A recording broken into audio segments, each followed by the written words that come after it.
stop the music, the music. Bum, bum, bum. Please don't stop the music, the music. It's motherfucking Super Bowl weekend, ladies and gentlemen. Big fucking Super Bowl show tonight, ladies and gentlemen. Sunday is the big Super Bowl show. Live music, guests, freaking celebrity analysts. It's gonna be fucking amazing. It's gonna be amazing. Uh, Make sure you guys tune in Sunday. Like, comment, subscribe here on YouTube. Check us out on Twitch. You already fucking know. Y'all been also doing really well. I want to shout out all of you guys for giving us likes and stuff and like checking out all the content that we've been dropping, the sneak peeks and shit. That we've been dropping on the TikTok account, the Instagram, the Twitters and shit, like, the Facebook page. Like, y'all have been dope as fuck. So I just want to throw that out there. First things first, we got to make sure we pay the bills before we bring up the cast and crew who are down below. Yo, GLD, make sure you guys go get your very own GLD chain. Fucking March Madness is starting up. NBA Finals. You got MLB season coming up. You got to get ready for that Stanley Cup. So you got to rep your team in a real icy way. Yo, tune into the homies on the yacht. Let's go. Hop out in Miami with no land, ain't got no understanding. Out of here, I'm burning, no turn me on, you can't understand. In the club, posted up, they lit up, no matter where I'm standing. Drop GLD for the Cuban link, yeah, you see it there. Might spaz out on some taller shit, don't want zero tolerance. Money conversations ain't hard to relate, it's hollering. See my net, they acknowledge it, good bring her where you're not. Link is in the description. Copy and paste it. I know some of you guys got to use like the universal copy paste or whatever. For some reason, the link is weird. Don't worry, I'm gonna get that shit fixed for you guys. Copy and paste the link though. Head on over to shopgld.com and let them know the Rumboyz sent you. Also, shout out to Champions Round. Link is in the description. You gotta head on over to Champions Round. I have a tournament over there. Whoever gets the most correct out of 7 legs. You guys got to get into the Rumboyz Sevens. I tweeted it out yesterday. Probably tweet it out again tonight before I go to bed, and I'll tweet it out again tomorrow, and I'll tweet it out Sunday morning. $2 entry. Whoever gets the most out of 7 props correct wins the whole goddamn pot. Total of 200, up to 200 entries. Up to 200 entries. You fuck around, submit however many you want. When you sell some damn money, when you sell some other people's money over there at Champions Round, go search for the Rumboyz Stake Sevens. Play our prop game for the Super Bowl. Want to shout out monkeyknifefight.com for all of your daily fantasy player prop needs. Head on over to monkeyknifefight.com. Promo code Rumboyz. We're going to match you on your very first deposit all the way up to $100, ladies and gentlemen. That's right, all the way up to $100. So get on over to monkeyknifefight.com. Download the Monkey Knife Fight app. Use promo code Rumboyz. Cash out on the big game with all of your daily fantasy player prop needs. If you guys been playing, Thrive or Prize Picks, or it's just the same fucking format. Want to shout out to all 22 promo code Rumboyz, our homies over at PFF, with the newest, most badass fantasy football format that there is, where you get to draft a full 53-man roster. Think of it as your own Madden franchise mode, if you will, with a fantasy football twist where you and your friends can compete in the most upper echelon fantasy football format that there is to date. We're talking you're drafting linemen, you're drafting defensive interior, corners, quarterbacks, etc. Ladies and gentlemen, you got to get in on this if you really feel like you know football. Without further ado, we got to get into the casting crew. Ladies and gentlemen, first up, the producer man himself. Give it up for Drop the Mic FF. What is going on? I would normally say let's get this party started, but I got 2 words. Go Chiefs! Fair enough. I hope that you bring that energy Sunday when you have you're gonna have a fuck ton of Philly fans. Just so you know, you're gonna have a lot of Chiefs fans as well. You're gonna have some Philly fans on that live stream. Ladies and gentlemen, next up, Give it up, representing QBT Sports, the homie David Gillespie. TBQ Sports, but it's all good. It's all good. I love you nonetheless, Robbie. Through thick and thin, I love you nonetheless. You know, it's all good, buddy. Gosh. Good to be here. This is what happens when you start a show without fucking alcohol in your system. It's given. It's all good. It's a given. Ladies and gentlemen, next up, you guys can catch his work over at Fantasy Six Pack. He is the meme lord himself. Give it up for Pigs. He's on mute. Mute. Rookie. He always does this. Too. Sorry, I was chomping on some nuts, some corn nuts. Of course, Yeah. Corn nuts. You knew what you were meaning when you said it the first time. What? I'm just chomping on my nuts. Anyways, so drafters, rocking them today. They have a contest right now, and it's free. If you enter, you can win yourself a nice mini helmet from Travis Kelce, signed Travis Kelce mini helmet, and it's free. I would hop on it and try to win yourself a helmet, and all you have to do is guess who's going to be the leading scorers, and etc. from across the fucking fantasy. Mike. I put Travis Kelce at first, by the way. Mike's like, I'm gonna go win the helmet now. Dude, it's a real thing, man. I mean, it's a free contest. Why would you not do it? I'm gonna get in. I'm gonna get in on that. I'm definitely gonna get in on that. Ladies and gentlemen, last but certainly not least, the most hated of the entire panel. Ladies and gentlemen, gotta give it up though. Taco TDS. There we go. We got winners coming, baby. We got winners coming. I mean, when you fucking pick, I don't know what the fuck. Yeah. He was hitting last week, or last football week. Yeah, I'll give you that. We got Treat up in the chat. What up, Lee Stephens, Steelers Nation? What's good? Just going to leave this prediction for UFC this Saturday night. Out the door, Volk wins 4th round TKO. Emmett by decision. Volk can do the impossible. He's already cemented a real legend in the sport.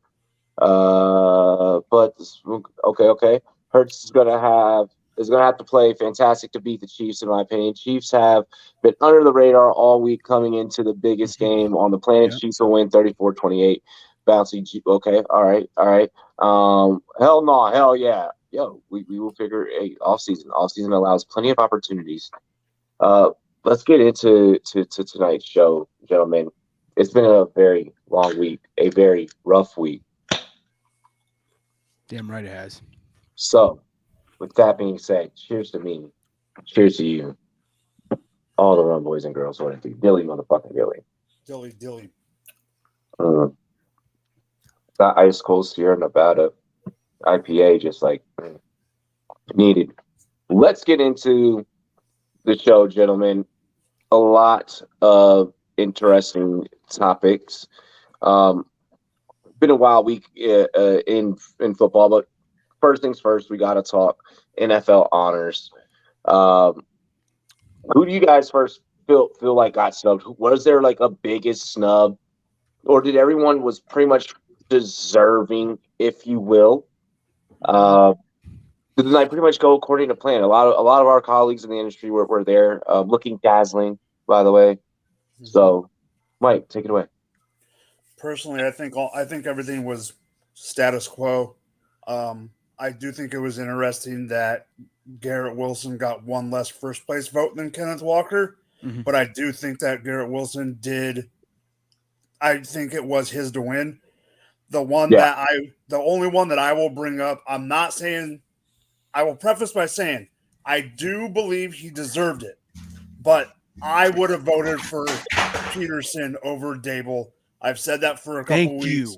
Thank you. I would have voted Peterson over Dable, but Dable does deserve it. But my vote would have been for Peterson. Other than that, it was status quo. But it pains me, Robbie, you know this. It pains me to say that a Bosa deserves to win an award at all. And he deserved to win it. Sauce deserved to win it, hands down. All the was great. I do think it's funny that I understand why, but that the trainer for the Bills got a 5th place vote in MVP voting. in a write-in. Yeah, that was weird as shit. Yeah. And they said that could have if it was a little bit different, that could have affected the scoring. Yeah. But other than that, status quo. Okay, Yeah. David. Yeah, I thought that was a typo for a quick second. I had a couple issues with some of these. I thought they got the Rookie of the Year awards right. I chose Sauce Gardner and Garrett Wilson.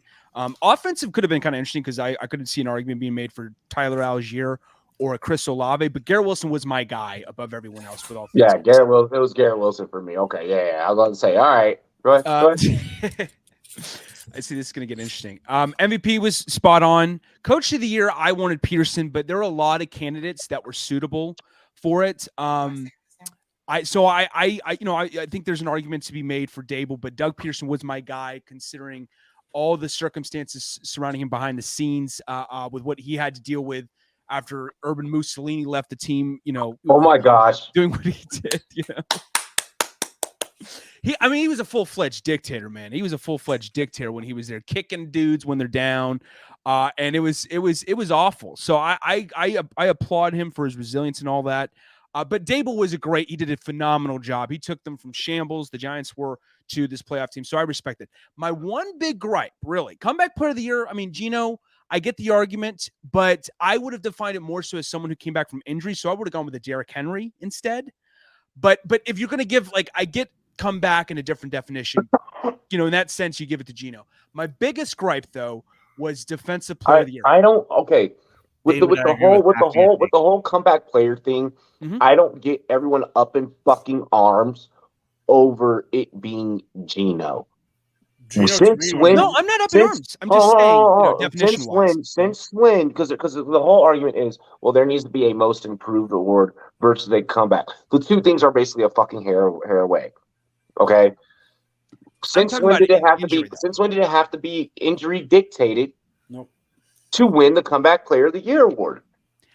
You're not wrong about that. You're not wrong one bit. I think it's just, I don't know. It just when I hear comeback, got robbed. He didn't play last year because he wasn't good enough to start for his team. Yeah, so he came back from being down in the gutter. And became, but it was his own doing. Had Antonio Brown kept his fucking act right, he might have gotten comeback player of the year. Which I would have had issue with.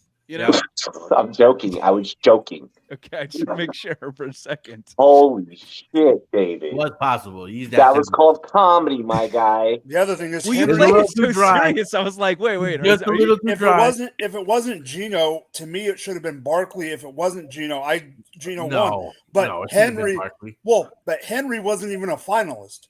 Henry, I know he didn't get even a vote. Ray Lewis comeback player of the year after his murder. He missed 8 games last year. That guy.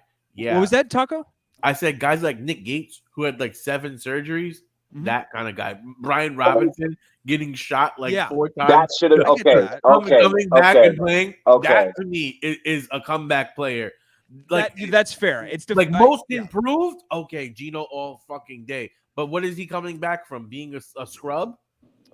That's been his role. Damn, that's basically what the comeback player if you don't get it based off an injury, that's kind of what it says, huh? Yeah, that is what it's saying, and I'm okay with that. Okay, if we wanted to define it like that, I always thought it was you wouldn't go for a benched player to get a comeback player of the year. I would consider it most improved like they define in the NBA, but that's just me though. My biggest gripe though is defensive player of the year. But like I said, though, with Geno Smith, he had a phenomenal year though. My biggest gripe is with defensive player of the year with Max Crosby not getting a single vote, and frankly, he deserves to win it. And I'm going to tell you why, okay? Nick Bosa had a spectacular year. He had the most sacks in the league. He had the most pressures in the league. But he also played with a spectacular defense to couple with him. And Max Crosby, meanwhile, as a defensive end, hear me out for a second. As a defensive end, he had far more tackles. If you do not have NFL Network on another TV simultaneously, you just missed out on the greatest Pepsi fucking Super Bowl commercial of all time. Yeah, I don't know what happened, but anyways, Nick Bosa's had a great year, but Max Crosby, 89 tackles to what I think Bosa had about 50. So he had more tackles, above 90 grade by PFF, 12.5 sacks on the season, led the NFL in tackles for loss, more forced fumbles, more pass deflections, and he didn't play with a good defense either surrounding him. Because of those surrounding circumstances, I'd go Max Crosby. I think Nick Bosa didn't even warrant it over maybe even a Michael Parsons, to be honest. And Michael Parsons didn't even get a vote, you know? No, they got votes. They just So- didn't get first place votes. There's a big I'm sorry. difference. I read that they didn't get a vote. Yeah, that's right. It was in first place vote, not votes altogether. That's Because right. they do first, second, and third. So You're right that's about that's At a huge the difference. at the end of the day, when it came to defensive player of the year, I felt like that. I hated that it was a Bosa. And that too. I mean, And he's a it was great the player, racist. but I It was the racist one, the blatantly racist one. Like it's like fuck. All right, yeah, I just wasn't piss on rooting Black him on History because Month. of Why that, don't too, you, you know? NFL? last little thing that that aside, I felt like stats wise and his morals aside, he did sit down and do an interview with me. So you know what, I still win.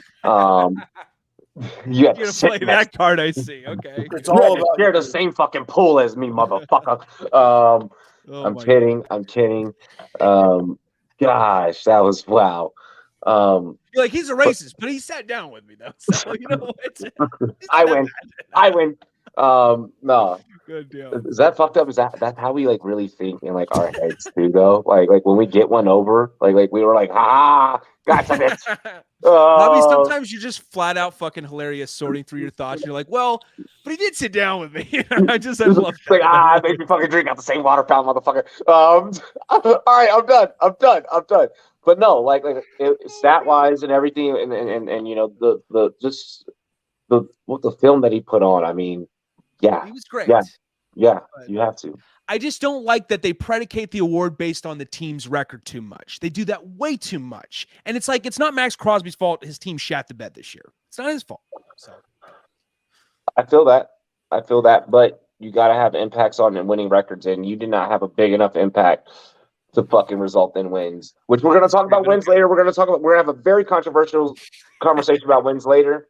A very, very, very controversial debate. Payne, Taco. I would say first off, offensive rookie of the year, I thought was Garrett Wilson. Getting it was kind of dumb. I think he had a solid season, and it's not his fault that it couldn't have been better. I mean, 1,100 yards, 4 touchdowns, amazing. Get me wrong, but that led to a total of 7 wins. So his impact was not there, as I would say, right? Like It could have been more if you had consistent quarterback play, but doesn't matter. I mean, and Breece Hall is out too, you know? They're going to get a guy that we're going to talk about later. It's fine. Yeah, so you put in Purdy, who won 6 straight. That's pretty impressive off a guy that came in mid-game. And then people are going to argue, well, it's the system. Well, fuck, he outperformed every quarterback that took over that system up until that point. So where's the argument? He did better than Jimmy G. He did better than Trey Lance in his couple starts. Jimmy G got him to a Super Bowl. Who did better than Jimmy G? No, we're talking about regular season now. Brock Purdy. Oh, Brock. yeah. Remember, Brock Purdy it's rookie of the year, not rookie of the month and a half. He Didn't have played enough 6 games. games in the regular season. Then why is Kenneth Walker there? Kenneth Walker didn't Kenneth play Walker that many should have games. been He the played- winner. He played twice as Kenneth many as. Walker should have been the winner. No. Huh? I disagree, but Walker Kenneth should not Walker have been did play the I twice don't as many feel like games as Kenneth Brock Walker Purdy. should have been the winner. What? I So don't we're gonna think talk he should about. have been either. So, it'd be one thing if you could say that the offense didn't elevate when Purdy was there, but the offense obviously elevated when It Purdy did. was there. You're right. Look, So- I'm just pissed off that I didn't fucking bet the goddamn NFL honors, because seeing that fucker that missed by picking Chris Olave, it's like, bro, you picked that in preseason though. It was literally as if like I had fucking made the card, and then it was like, and then when I saw that shit on Insta this morning, I was like, you're an idiot. You're a fucking idiot. You're dumb. You're dumb. You're Because dumb. of Olave? That's the leg that you missed on of all the fucking I don't think debates it's that we're that bad. having. Of all the debates that we're having, Chris motherfucking Olave was who you fucking picked. You sir deserve to have that fucking parlay shattered. He averaged more receiving yards per game though than Garrett Wilson did this year. I have He no played It is problem the eight. picking Olave. I It have is no the problem. I have no problem picking Olave before the season started. Yeah, it was None. before season started. Before- man.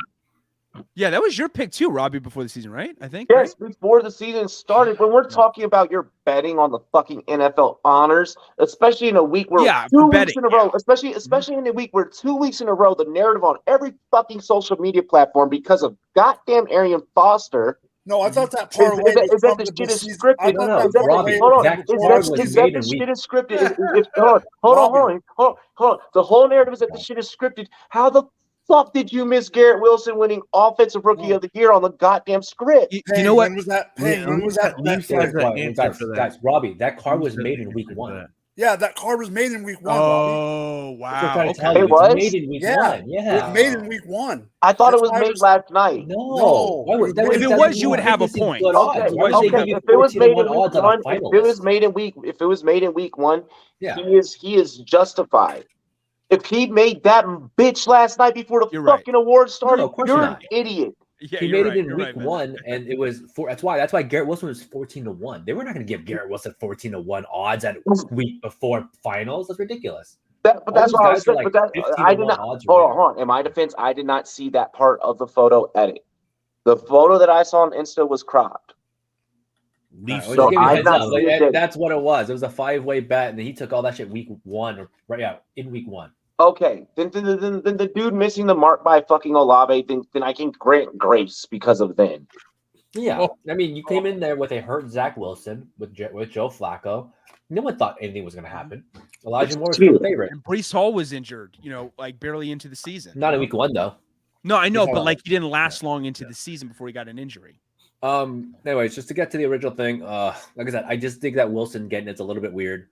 We're talking about impact on the season. I think Purdy, what he did was very, very special. It's never happened before. What Purdy did has never happened before.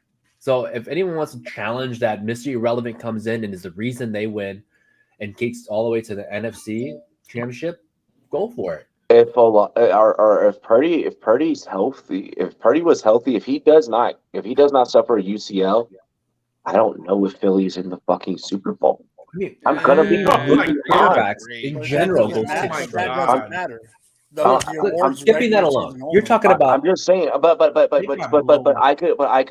bring that up because that's the only way I would be able to understand that whole viewpoint is if that had not have happened. That happening affected any chance that he could have had of. No, but Robbie, the votes are done the week before the playoffs start. But that is true. It's only regular season. We have to take everything about the playoffs It's out. only regular season. It's only regular season. No, but no rookie quarterback would ever generally put up 6 wins, let alone the backup to the backup puts up 6 wins. That is the most craziest shit. Think about that. We're not going to see that again. We're not. We're never going to see that again. Well, we always say that, and then it happens again, though. Sometimes. But when has it happened before? No, you're not wrong about that. I'm just saying it's possible. So I think that it'd be one thing if this was a Justin Jefferson, Jamar Chase type thing. I'd be like, okay, cool. I can't argue. It's hard. Justin Jefferson deserved his. Of course. But I'm talking about for like rookie offensive rookie. But like Wilson had a very strong season, but it's nothing that I would say is impactful as what Purdy did. And then I agree about the Nick Bosa portion. I wasn't a fan of that. I thought Micah Parsons should have won. Micah Parsons' utility is just fucking ridiculous. Same thing for Chris Jones. I think those guys could have gotten it. Bosa's he's a fucking or Reddick. Reddick was pretty good, but I think Reddick's utility is a little bit lesser than some of the other guys are. Yeah, his pass rushing's been up the nuts this year. Yeah. And then they have a fucking deep ass defense too that like kind of enables exactly. I think Brian DeBall getting it kind of annoys me. And I think the fact that Sean McDermott was even in the running also kind of blows my mind. I think Doug Peterson, like you guys should have won, or even Kyle Shanahan should have won. That's not bad. Like the guy that had to deal with the shit that he had to deal with and still get a winning record, an impressive winning record to top it off. Not some bullshit with Tampa with their, we beat a shitty division. Very positive winning record where he beats everyone in the league. It's just hard to argue that. I don't disagree with Patrick Mahomes. I don't disagree with Justin Jefferson. I think those are gimmies. Like those are obvious. I think comeback player of the year. I agree with David. I just think it's a little weird. I know it's not always associated with injury players, but I think what Geno Smith came back from isn't as impressive. Yes, as what Deontay Foreman came back from. I don't know. It's a nice comeback story. It's a nice you can make a Netflix. You can make a Netflix show off of it.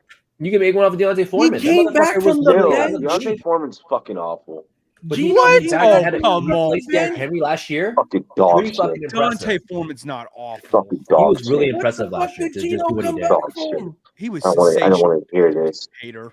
But I don't wanna hear this. other than that, I think that's my part for that. I think, like I said, I think Purdy should have won it. I like I said, that's fucking historical what he did. Peterson should have won.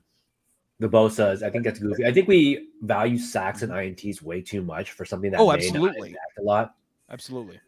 Micah Parsons was way more effective as an overall player, and people think he's an edge rusher because that's how many sacks he got.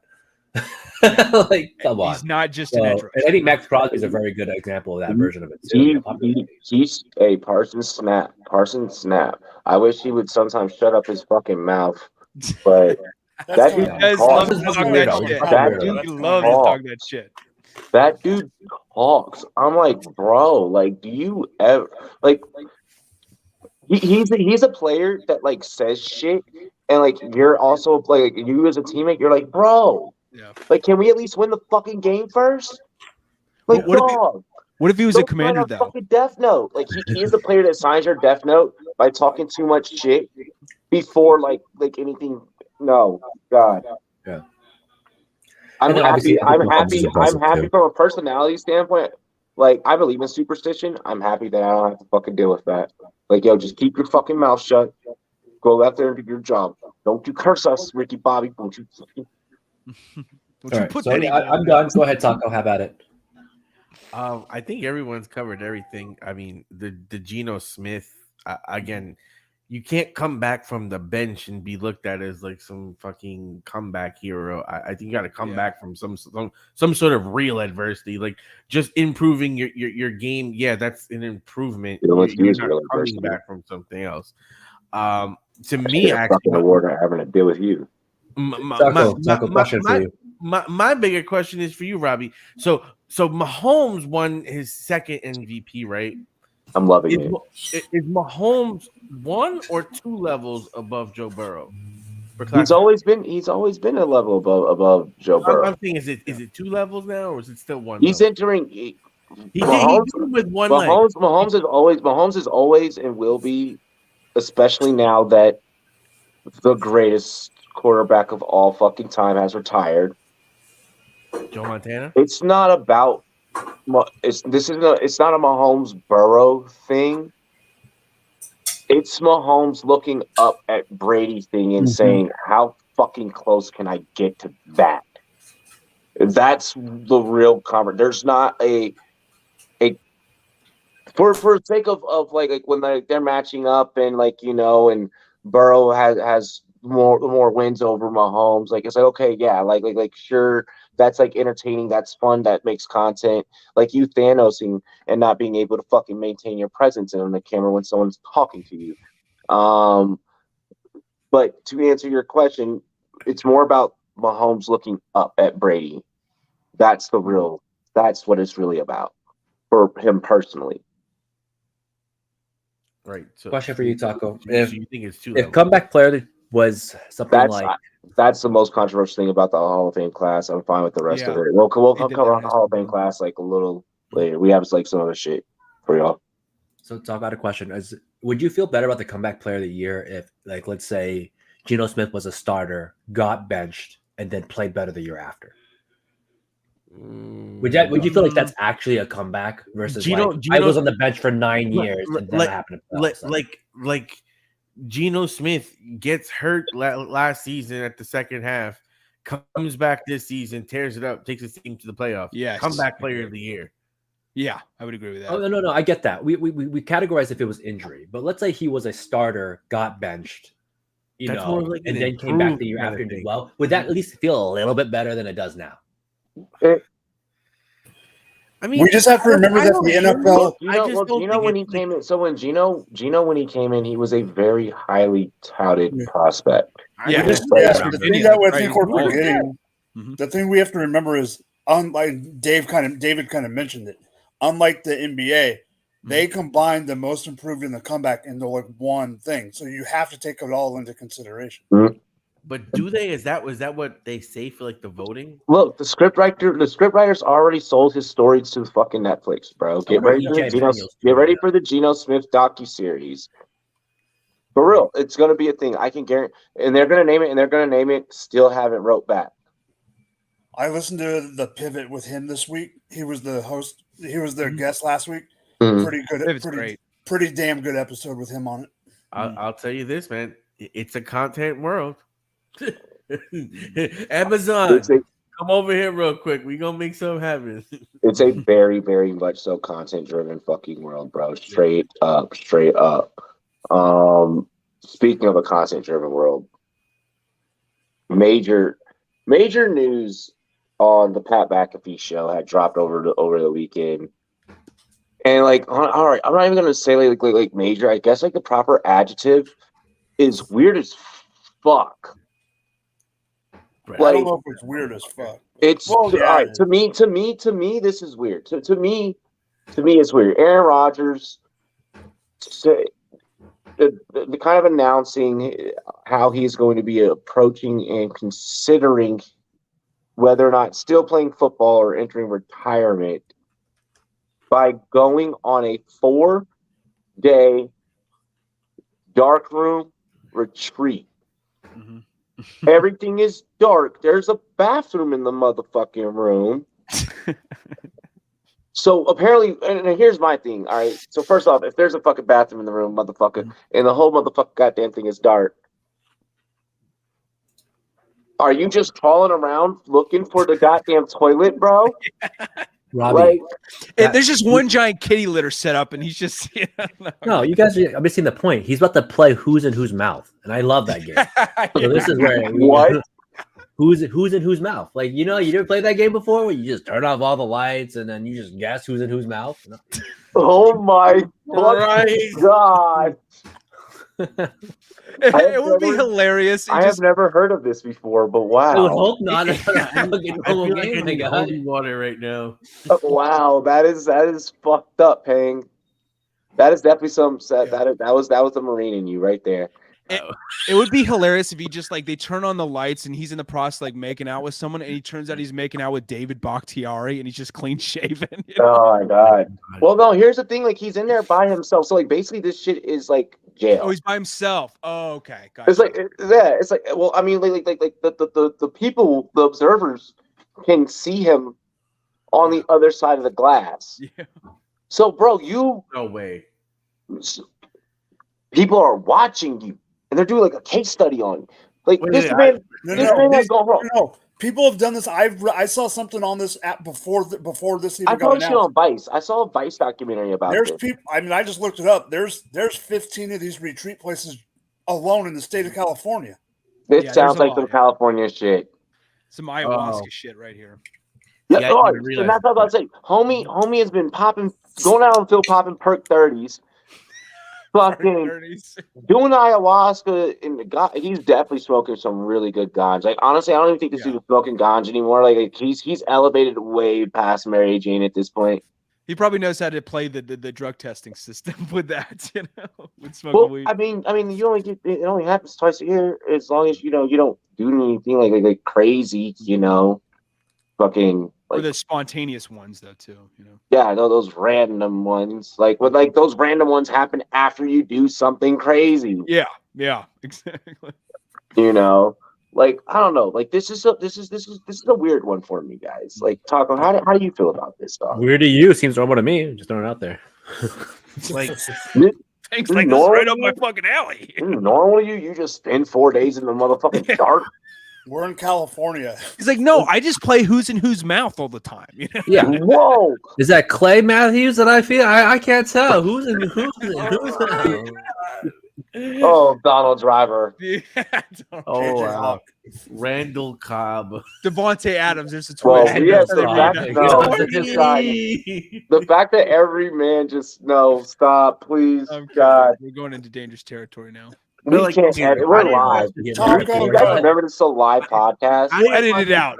Did you really say that it's a completely dark room? It's complete dark. It's no light completely for 4 dark, days. bro. No light for 4 days. I've heard of this before. It's yes, dark, there is a toilet. Yeah. So basically, what my man is doing is voluntarily putting himself into solitary confinement. Yeah, Exactly. You're that's ready. exactly what he's That in a doing. Motherfucker, just nutshell 15 minutes is what it time. is. Just go rob a 7-Eleven, bro. Like, fuck. My man literally just said like, nah, Aaron bro. Hernandez already wrote the Gordon, book I on need how to to go do this. solitary. Like, yo, like what? Like, and he's not gonna have his phone. Nothing. Like, is he gonna have clothes? Grant Cardone did this for 48 hours, and he said that he within 10 hours he had internal demons from the past, like moments and stuff.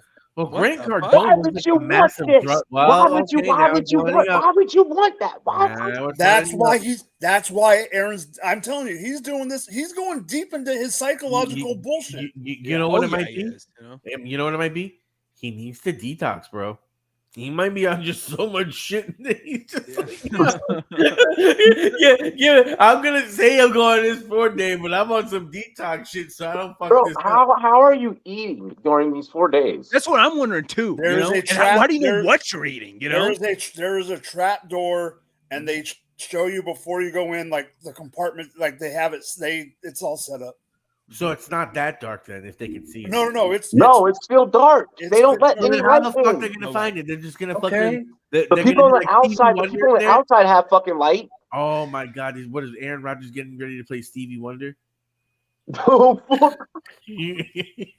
Darkness He's is. like my first Darkness acting is. job. Like, bro, I feel like this has to be trolling one until you told me all this Californian shit. So no. It's all no. Just look it up. Look up darkness retreat therapy. It's all over the place. You Californian people are fucking weird. Hey, the third one that popped up was in New York, so I don't want to hear it. they Maybe just Long wear Island. those. They wear those Splinter Cell Yeah. goggles, and that's how they navigate No, around. I mean, Hitler. Oh my gosh, that's what I'm saying, dog. Like, I just Well, want to get. I To, like it for him to get away from the drugs. So no, here's what I'm wondering. I'm wondering if it's. can gonna he get to have the drugs point- in there? Is that allowed? Well, I'm No, wondering how it's much in ayahuasca. darkness. I'm wondering how much ayahuasca is involved in this because, like, I wonder if he's going to get to a point where he's going to start writing it in his contract. Like, I got to have these sanctuaries close by to wherever I fucking play, and I got to have a certain supply of ayahuasca that you can't drug test me Oh. for. You know, like, bro, I'm gonna be honest. He's gonna Like, come back and want to go to the Jets. yeah. like, bro, a night in a fucking drunk tank is already like fucking insane enough. Like, I don't want to do that shit in the dark, bro. Yeah. Like, Well, it's just so funny that like he can get away with doing ayahuasca, which is technically an illegal substance, but the NFL is up in arms anytime someone's smoking on the ganja, you know, and it's like, really? yo, speaking of the ganja, man, shout out to the XFL, Martavius Bryant. You know, you get a second chance. nice. Fucking Josh Gordon, you get a second chance. I'm gonna be watching, fellas. I'm gonna be watching. Don't fuck up, okay? Why would you want to watch Martavius Bryant? That dude literally has came out and basically said I'm lazy. Look. Josh man. Gordon's had like 50 million chances, by the way, too. You I know.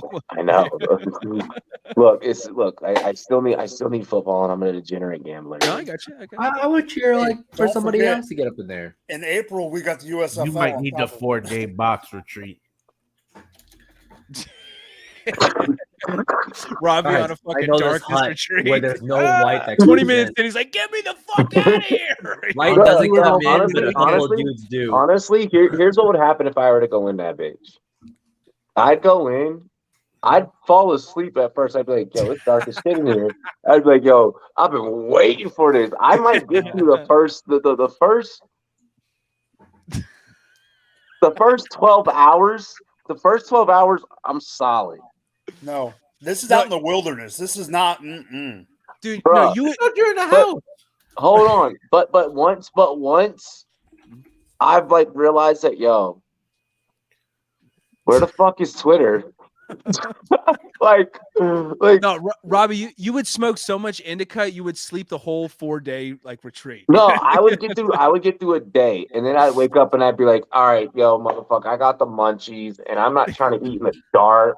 Like, I would just start missing little shit. Like, I'd cave immediately, bro. I'd be like, yeah, where the fuck is Walmart?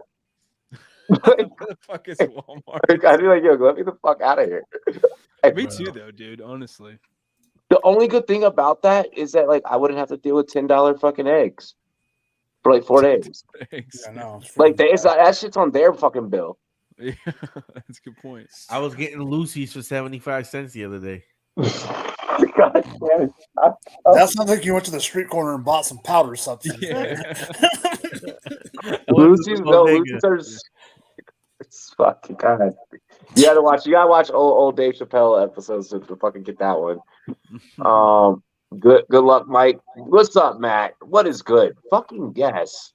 Love Matt. I love Matt. Yo, chat, where the fuck is up with chat? So weird.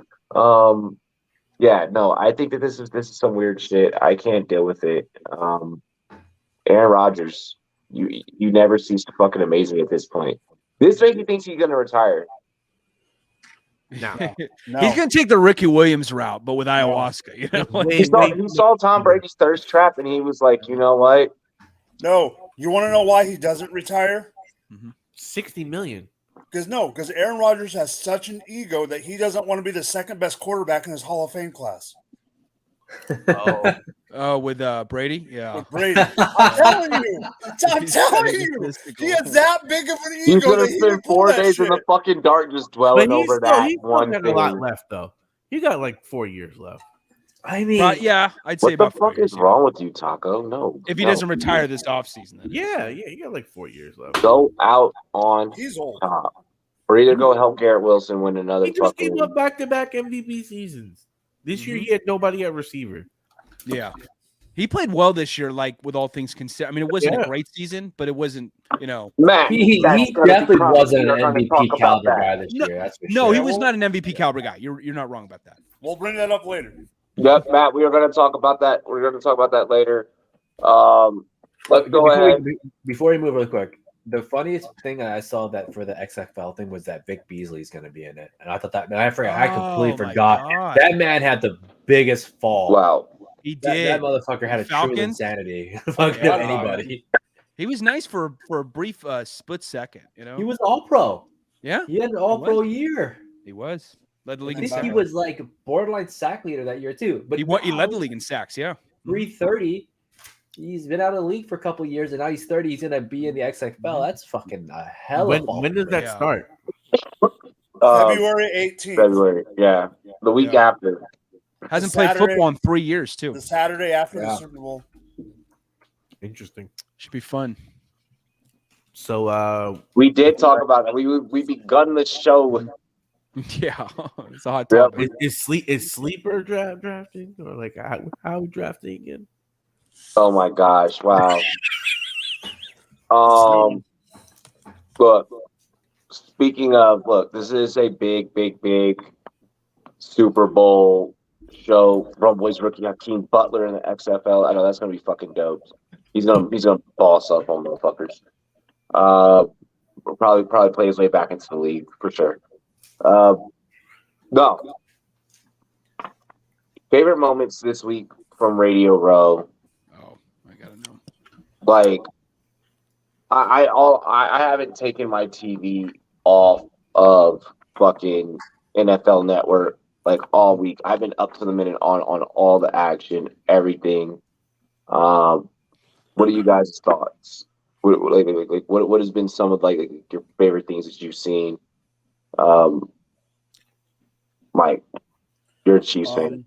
Honestly, I haven't paid as much attention to it as hold on, as I normally would, because I'm just trying to enjoy it this year instead of like go into it and be ready. But I have been listening on TikTok and on the actual pod.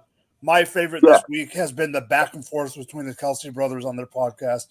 That's Then great. especially the 2.5 hour episode with mom and dad, them asking the dad, how were you able to feed two guys that made it to the NFL, blah, blah. And he's like, 1 carb, 1 protein. And they're like, and vegetable. And literally Jason goes, bullshit. You didn't feed us vegetables as a kid. All we had was fast food and microwave pizza. I just called her out, huh? That's great. And then they asked mom, like, who was this? Who was that? Who's the better son? Who's the prior? That one was one of my favorites. Like who's the better son? And like you could tell that They're both loved for different reasons. One's a goofball and one's the serious one. Yeah. Well, did you see what she said when a different reporter asked the mom if she was going to be on the field if Jason won, and she goes, I don't think I'm going to be able to go on if Jason wins because each player is only allowed a certain amount of people on the field. He's bringing his wife, he's bringing his 2 kids, he's bringing his mother-in-law. I've already been on the field with him once, blah, blah, blah. And they asked about Jason, and she goes, all Jason has is or Travis. They asked about Travis, and she goes, all Travis has is me and his dad. So of course I'm going to be on the field. Yep. It was great. I was dying. I'm like, she just called her son out like hardcore. Look, Travis fucked up, man. He could have ran it up, but twice. Yeah, he fucked up with it twice. My gosh, the last one that he had was a bag. Like the last one that he had was a bag. How old is Travis Kelce? Travis is 33 and his 35. Bro, he got time, bro. Does he still have that reality show, Love for Travis? No. So what happened was he ended up getting engaged to the girl from that show. Yeah. Then they broke up. Then they got back together, and then they just broke up again at the beginning of this season. Oh no! Still seeking that love. I'm wishing you the best. Well, because he's a fucking once he player, retires, bro. he's gonna shoot up the club. Homie got caught with like 5 different chicks, dog. Yeah. Oh really? Dude parties. He's a player. Oh, he's a partier. I'm convinced that in order to play tight end, you have to be the biggest partier on the team. Remember this: Derek Jeter did it best. He stayed single. Well, he would dab a little bit. He was giving them gift baskets. Derek Jeter's a fucking whore. David, you're up. David. So I didn't watch too much of it either, to be honest, because I don't have I just basically tune into the games pretty much. Social media, no scrolling, no. I did a little bit. Okay, and what I did, that counts. That's all I did. Well, that's all. What? No, I was about to say I did stumble upon some stuff. I love the Kelsey Brothers podcast, by the way. It's golden. It's absolutely golden. Great. But my favorite moment was the Andy Reid doppelganger. Yes! That dude was incredible. Oh my God. He looks so much like him. So much so that if this guy committed a string of robberies, the FBI would knock on the door of Andy. I don't think Chiefs Kingdom can deal with any more robberies. So much like him, you know? We're used to bank robberies. As long as he's robbing McDonald's for Big Macs. He's like robbing an In-N-Out at McDonald's. Did you hear him do his Andy Reid impression? Yeah. It was spot on. He stays in character the whole time. They asked him. My best was. What do you talk about? What happens when you get the? Did you get the script? He's like, no, but I got to get it out of my wrapper of my cheeseburger. Yeah. Well, to see what my enemies say. What my enemy's first play is. You give this guy cheeseburgers, he looks and sounds just like him. He'll have everyone fooled, honestly. You know, it's incredible. Like it was so spot on. I thought that was just sensational because I had to take a double take. I was like, is that Andy Reid or not? And he was even fooling people in the Twitter comments and everything. Like everyone thought it was actually Andy Reid, you know? He got behind one line of security. Yeah, exactly. Dude, that's fucking like that's just like insane. That's just insane. Did you see your favorite meme or moment of Super Bowl week leading up to the madness? Honestly, I didn't really follow any of that stuff. I did see the Andy Reid double, so I guess I'll just go with that. I kind of just silenced out football for now until Super Bowl. That's all I care about. I just want to see the game. He's ready for the game. He's gonna shit about the other stuff. What? How does this affect my enjoyment about the game? I don't give a fuck. This shit is a week-long holiday for me. I had to breathe for up to this moment. Like this is, bro. For this one moment, like this is why we stream. And like we draft teams and like I mean we draft teams for our fans. We draft teams for our fantasy championship. But this is also like why we're like fans of just like the actual game itself. Yeah. Like if it wasn't for the real game itself, if it wasn't for the players playing their ass off for this one fucking moment. Like me, I buy into Super Bowl hype. I am not. Me too. I am not a big like I don't buy into the marketing of Christmas and Valentine's Day and like no, but Budweiser and Doritos got you. But what I'm telling you is, yo, like Super Bowl it is a huge, it's a celebration. so Like, I was. Well, that's why we call it a national holiday. We're hoping it becomes one. That's how much we love it. I want it to become. I feel like it should be a national holiday. The Super Bowl should 100% be a fucking national holiday. I wouldn't get it off anyway. I work for a military company and I don't even get Veterans Day off. Should be a government fucking holiday. I work for an African American and didn't get Martin Luther King Jr. back then. Oh God. Okay, I got African. I mean, I got fucking Martin Luther King Day what off, I'm bro. saying, bro. I didn't. Where's the respect? Where's the respect? Well, I think anyone who's not white probably doesn't get that holiday off too at the same time. Hey, yo, we should sign it. Stupid. How's it feel, motherfucker? My point to you is like, so Robbie's just rubbing it in now. Oh, God. Go, Pang. no. So what I'm saying is, I actually had to work every day. years ago. Actually, Yeah, you take 40 acres and a fucking mule. Pang's trying to say something important. Sorry, I'm Go sorry. ahead. Yeah. No, I'm saying is like I actually used to work on the Super Bowl event. So I worked on the events for the San Francisco one, the Super Bowl Levi City. one? Yeah, the one we came to the city. So I had to run one of the buildings for that when it occurred, and it's fucking kind of like dull. Like really, it is. You go there, it was so fucking mid, man. The only upside to it was when I got to like my building hosted one of the meet and greets, and we were supposed to host two events, one with Justin Timberlake and somebody else, and then the other event was supposed to when they actually showed up. But other than that shit is a fucking kind of a follow snooze Justin fest. Timberlake Unless you to the got bathroom backstage games, stuff, it's so fucking boring. Unless you got backstage stuff, I wouldn't give a shit. So like I said, I'm not gonna watch that Bro, shit.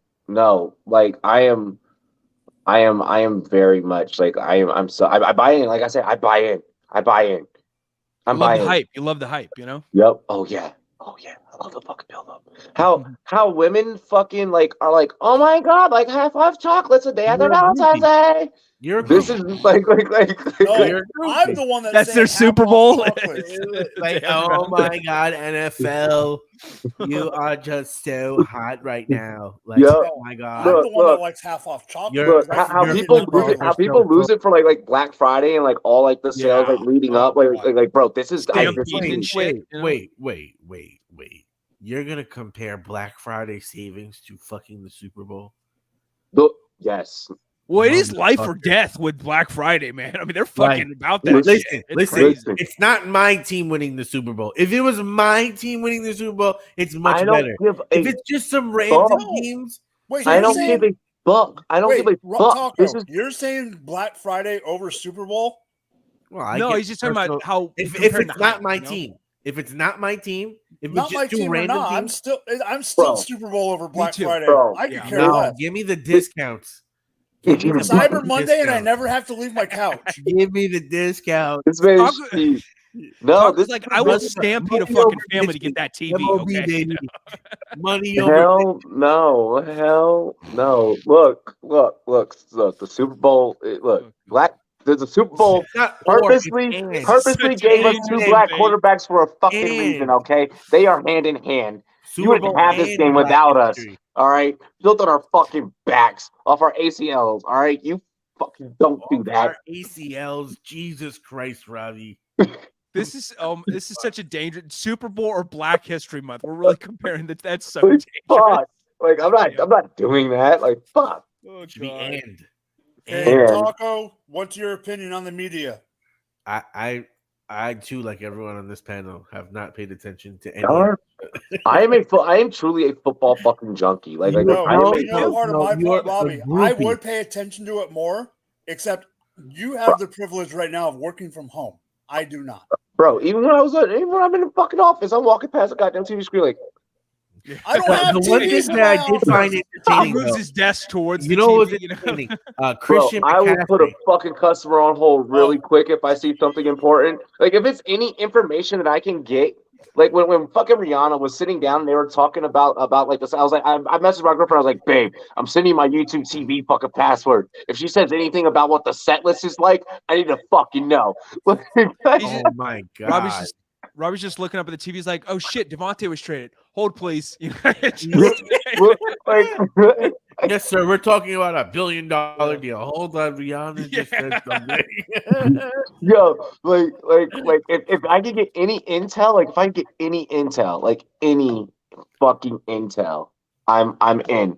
I'm in. And if I can get a little bit of comedy here and there along with it from some of these players, my favorite moment is actually a combination. I feel like this episode we brought up so many fucking 49ers. Not only are they a talented football team, but goddamn, they are talented with entertaining us.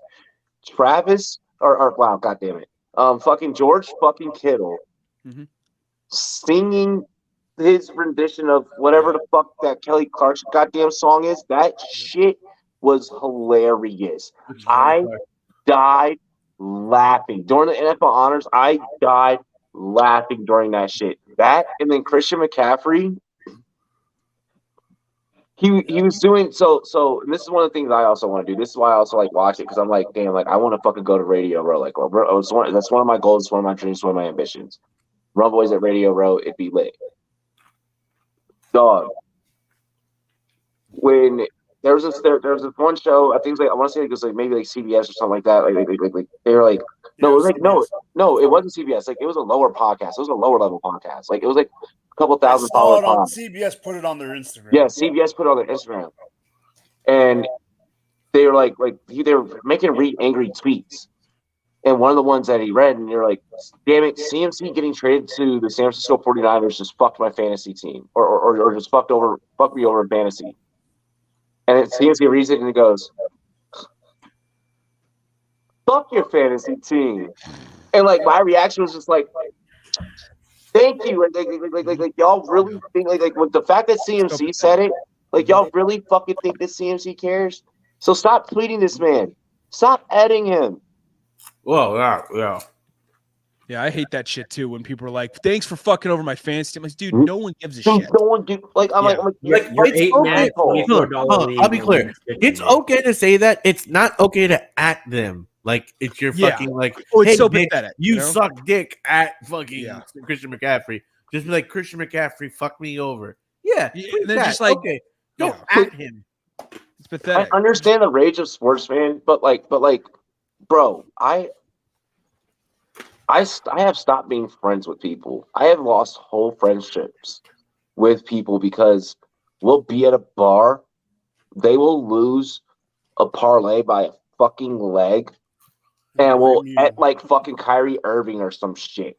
And I'm like, what are you doing? That man has a fucking family, bro. Yeah, that's like next level. And then when they turn to you, they're like, I know. And I'm like, it's baffling. I just honestly, I never shame a player for the responding like eat shit, fuck face, or saying something along the lines of that, because they deserve it. Those fucking stupid, degenerate, lobotomized fans deserve that shit. You know, I can at least understand their argument for a leg more than fantasy, because if it's some of the legs can be like really dumb shit too, like. But you missed a free throw, and you're like, "Fuck a free throw!" Like I would be annoyed, right? But it's a difference between fantasy when you're like, "Hey man, like you suck at my fan." It's like these are they ain't working for them. If you are, look. Here's the thing: the people that are doing this are not the people that are fucking comfortably betting a couple of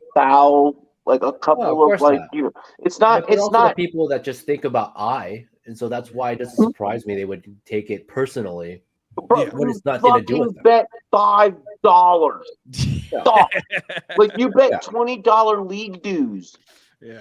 Bitch, that $20 was pissed away back in fucking September on draft day. You knew that the odds were probably fucking stacked against you when you looked at your team and was like, yeah, I fucking grabbed my kicker in the first round, you dumbass. Yeah. And if you're bitching about like $5, you either have mental problems or financial problems to where you're bitching about it. And either isn't fucking good. Okay. Either isn't good. I cannot, believe me that. So Christian McCaffrey, you made my whole life as a fantasy content creator and as a betting content creator. Oh, my favorite one. I can't believe that you missed on that bet today. Motherfucker, what about the ones that I did hit? No one told you to fucking parlay every single pick in the goddamn TikTok video. I said props that I like. I didn't say whole fucking parlay. That's your dumbass fault. And then no one told you to fucking go and put $300 goddamn dollars on it. That you probably didn't need to go and do that. Or the other one is, we didn't tell you to put 15 legs on a parlay. Are you trying to say something? Yeah. Are you trying to say something? Yeah, fix your No fucking more green than screen. no more than a spider. I'm going 15. I'm doing it. Oh God! Really? He already did it. No, I'm gonna be Last honest. weekend. No, I'm gonna be honest, ladies and gentlemen, for real. We're about to get into halftime, but we are gonna talk about it on the other half of the show. This is the part where we are gonna be talking about big predictions, big bets. We're also going to talk about some coaching movement that happened across the NFL and that is going to happen. Oh, look, doggy appearance. Wow, tell me you have mental health issues when you don't, without telling me you have mental health issues. You see a fucking furry thing, you're like, I want to fucking touch it. That's going to comfort me, make me feel better. I love it. I love it, Robbie. But yeah, we're going to be talking coaching carousel, that, all that, and much, much more here on the other half. I need to decide what fucking music video I'm going to play. But for now, we gonna roll the attic. Hop out in Miami with no land, ain't got no understanding. Out of here, I'm burning, or turn me on, you can't understand it. In the club, posted up, they lit up, no matter where I'm standing. Drop GLD for the Cuban link, yeah, you see it there. Might spaz out on some taller shit, no on zero tolerance. Money conversations ain't hard to relate, it's hollering. See my net, they acknowledge it, good friend, girl, when you're not. Hey, bro. Yeah, they really like. Didn't go through. What the? All right, really quick. I'm gonna just say this: we cannot have this happen on goddamn Sunday. It's StreamYard. It's been happening. StreamYard. I know. God damn it, StreamYard. Hey, bro. Yeah, they really like that spooky beat. Ooh, nice. Play it again. Okay.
Let me tell you a little.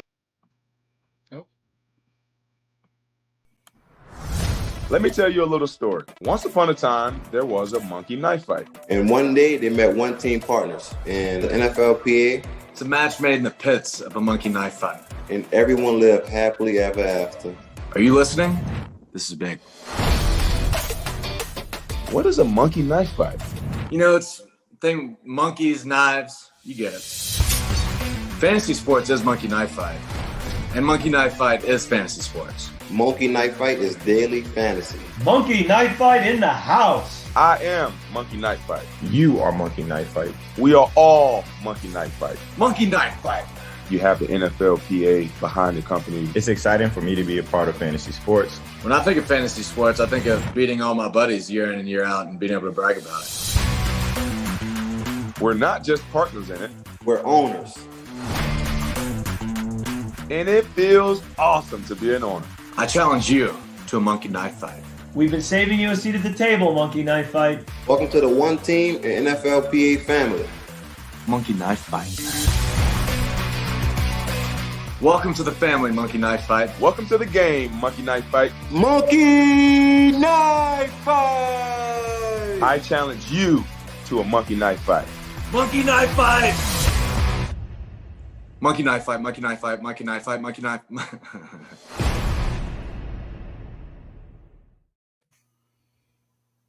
Monkey knife fight, monkey knife fight, monkey knife fight, monkey knife fight, monkey knife fight, monkey knife fight, monkey knife fight, monkey knife fight, monkey knife fight, monkey knife fight, monkey knife fight, monkey knife fight, monkey knife fight, monkey knife fight, monkey knife fight, monkey knife fight, monkey knife fight, monkey knife fight. Okay, he's back.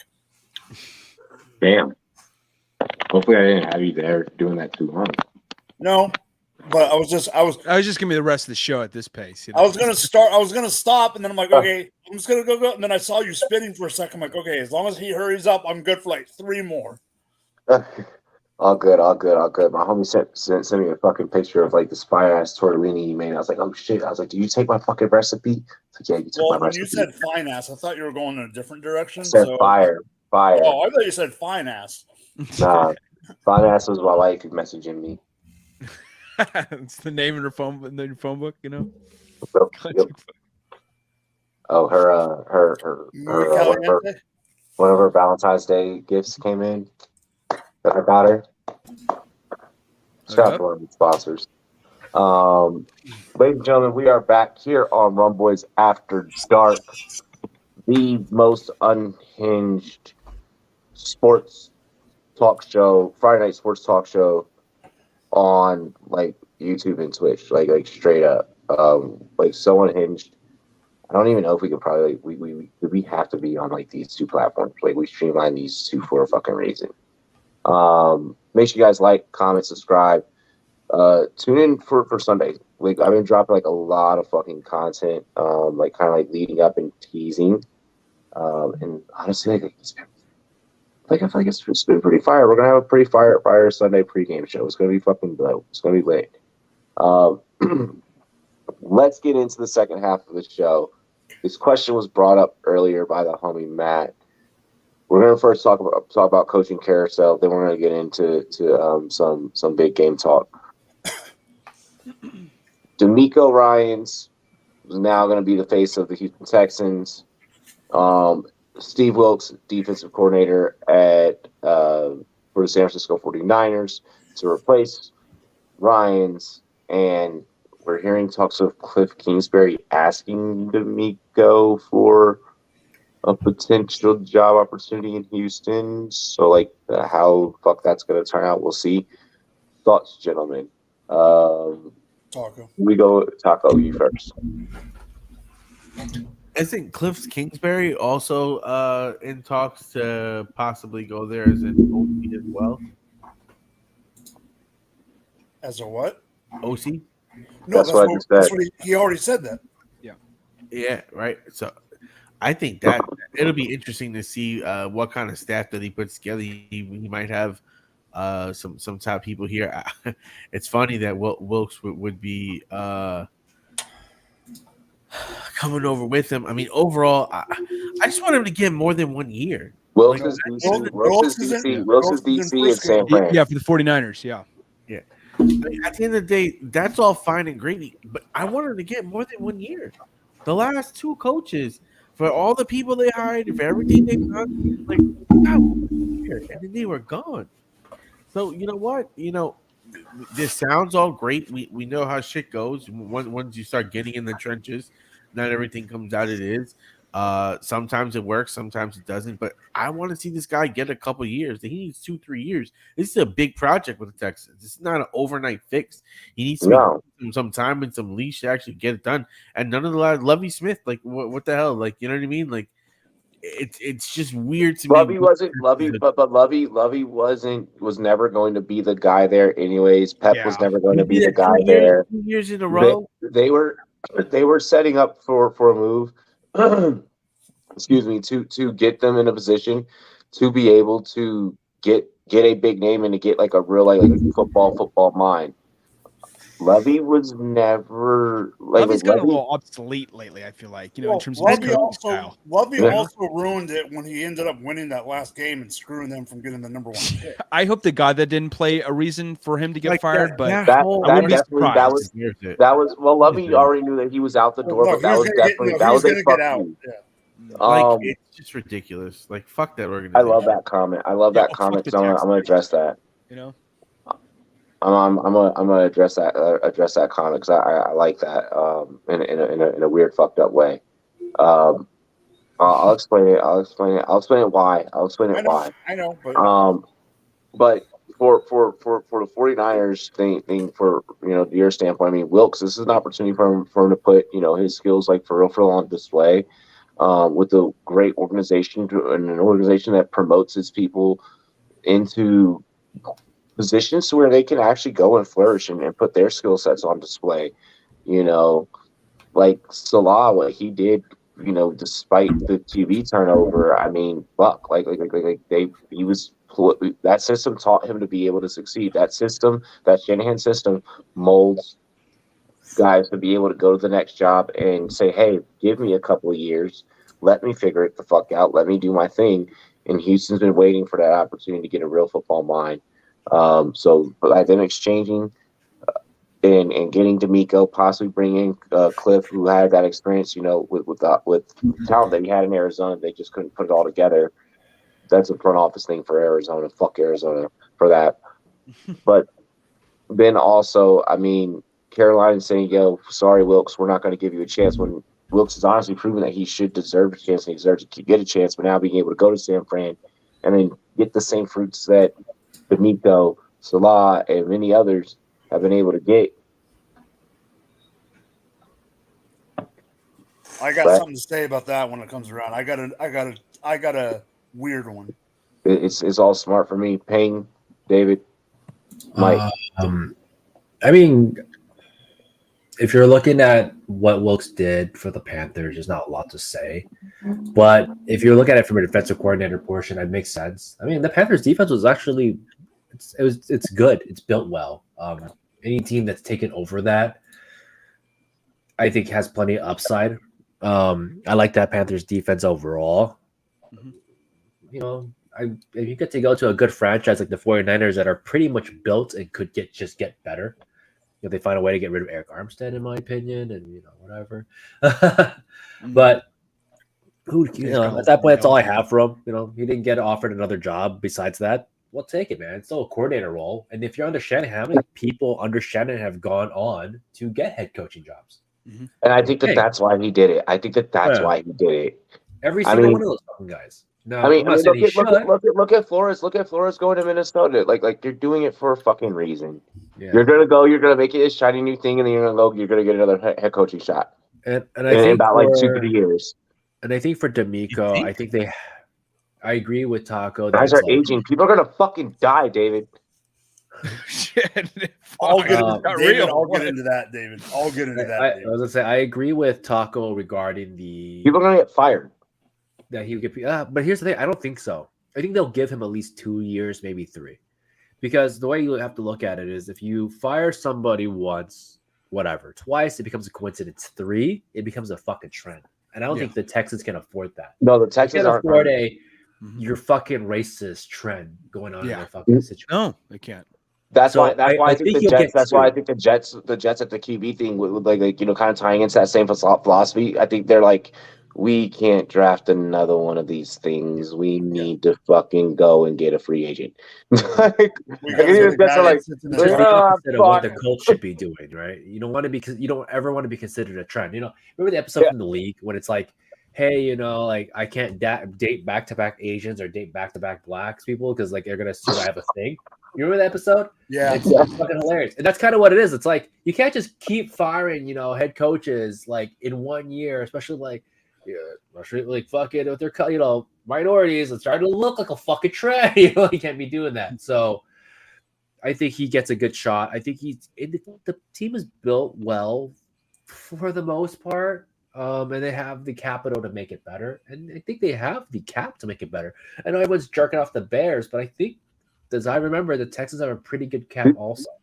I don't know why people are jerking off the Bears. We don't have that much. The thing with the Texans, at least the Texans have three the Texans. Good thing is that ownership group. That ownership group makes it very easy to say it doesn't matter what you do, you're fucked. True. That ownership group, because they like to keep their hands in everything. Mm-hmm. Like the fact that Bill. You went how long without a real fucking GM? Yeah, that's insane. That should be fucking that's in the football fucking 10 commandments. Going that long without fulfilling a key position in the front office, you're psychopaths. You're fucking that is serial killer in the world of football. That is serial killer tendencies. Serial killer tendencies because you don't have a. Thou shalt have a GM to not become a serial killer. You eat your cereal with a fucking fork. But yeah, so like I said, that's just one of those things that like you just can't do because it looks bad. And here's the thing: killer tendencies. If your franchise is already kind of a dumpster and you're doing shit like that, you're just killing yourselves, man. People act like people are gonna jump. The lotion on the skin, Houston. Yeah, people don't jump at jobs like that. Whatever. I mean, look at cocoa butter. Houston be showing fucking old Andre Johnson highlights like, sit down. I told you to watch, and then we can leave. Yeah. You remember the 2010 to 2013 Raiders where they couldn't pay people enough to go there? They were like, "Hey, we'll give you $100 million to show up," and they're like, "Nah, man, I'd rather be broke. I don't want to be on your fucking team. I don't want to be part of your fucking organization." It happens. The Niners are the same. That's why Josh about to just start. Like yo, if shit does not work out with D'Amico Ryans, I'm gonna say this right now. This podcast is gonna be around for fucking ever. Okay, it's gonna set a bad precedence against black people. Honestly, what it looks like. Listen. Here's what I'm thinking, bro. The Raiders eventually somehow do their typical Raider shit, where like all of a sudden, like, oh, like we got it together for a year, and like we did good, and like we look good. And like people, for like a little while, lay off the fucking Raiders for a little while. All right. The script will give Vegas a title like 4, 5, 6, 7 years down the line. Stupid script. Yeah, right. The new Raiders will become like I'm talking like Houston's gonna start doing dumb shit like drafting punters in the fucking first round and shit. Like they're gonna start doing dumb shit like the Raiders used to do. What? Still do. What shit are you smoking right now, bro? Dog, the Raiders have some of the worst fucking draft picks in the history. Yeah, but why are the Texans all of a sudden gonna? Dog, because look, they've been around young enough. They've been around young enough, and they've done nothing but just keep botching shit and fucking shit up. Mm-hmm. They don't get closer to a Super Bowl. Mm-hmm. They had Watson, and then he went and fucked shit up, and that just reset the whole world. Remember they got rid of Hopkins. They were good for a while. Hopkins, JJ Watt. You could not keep JJ Watt as a fucking lifer. Mm-hmm.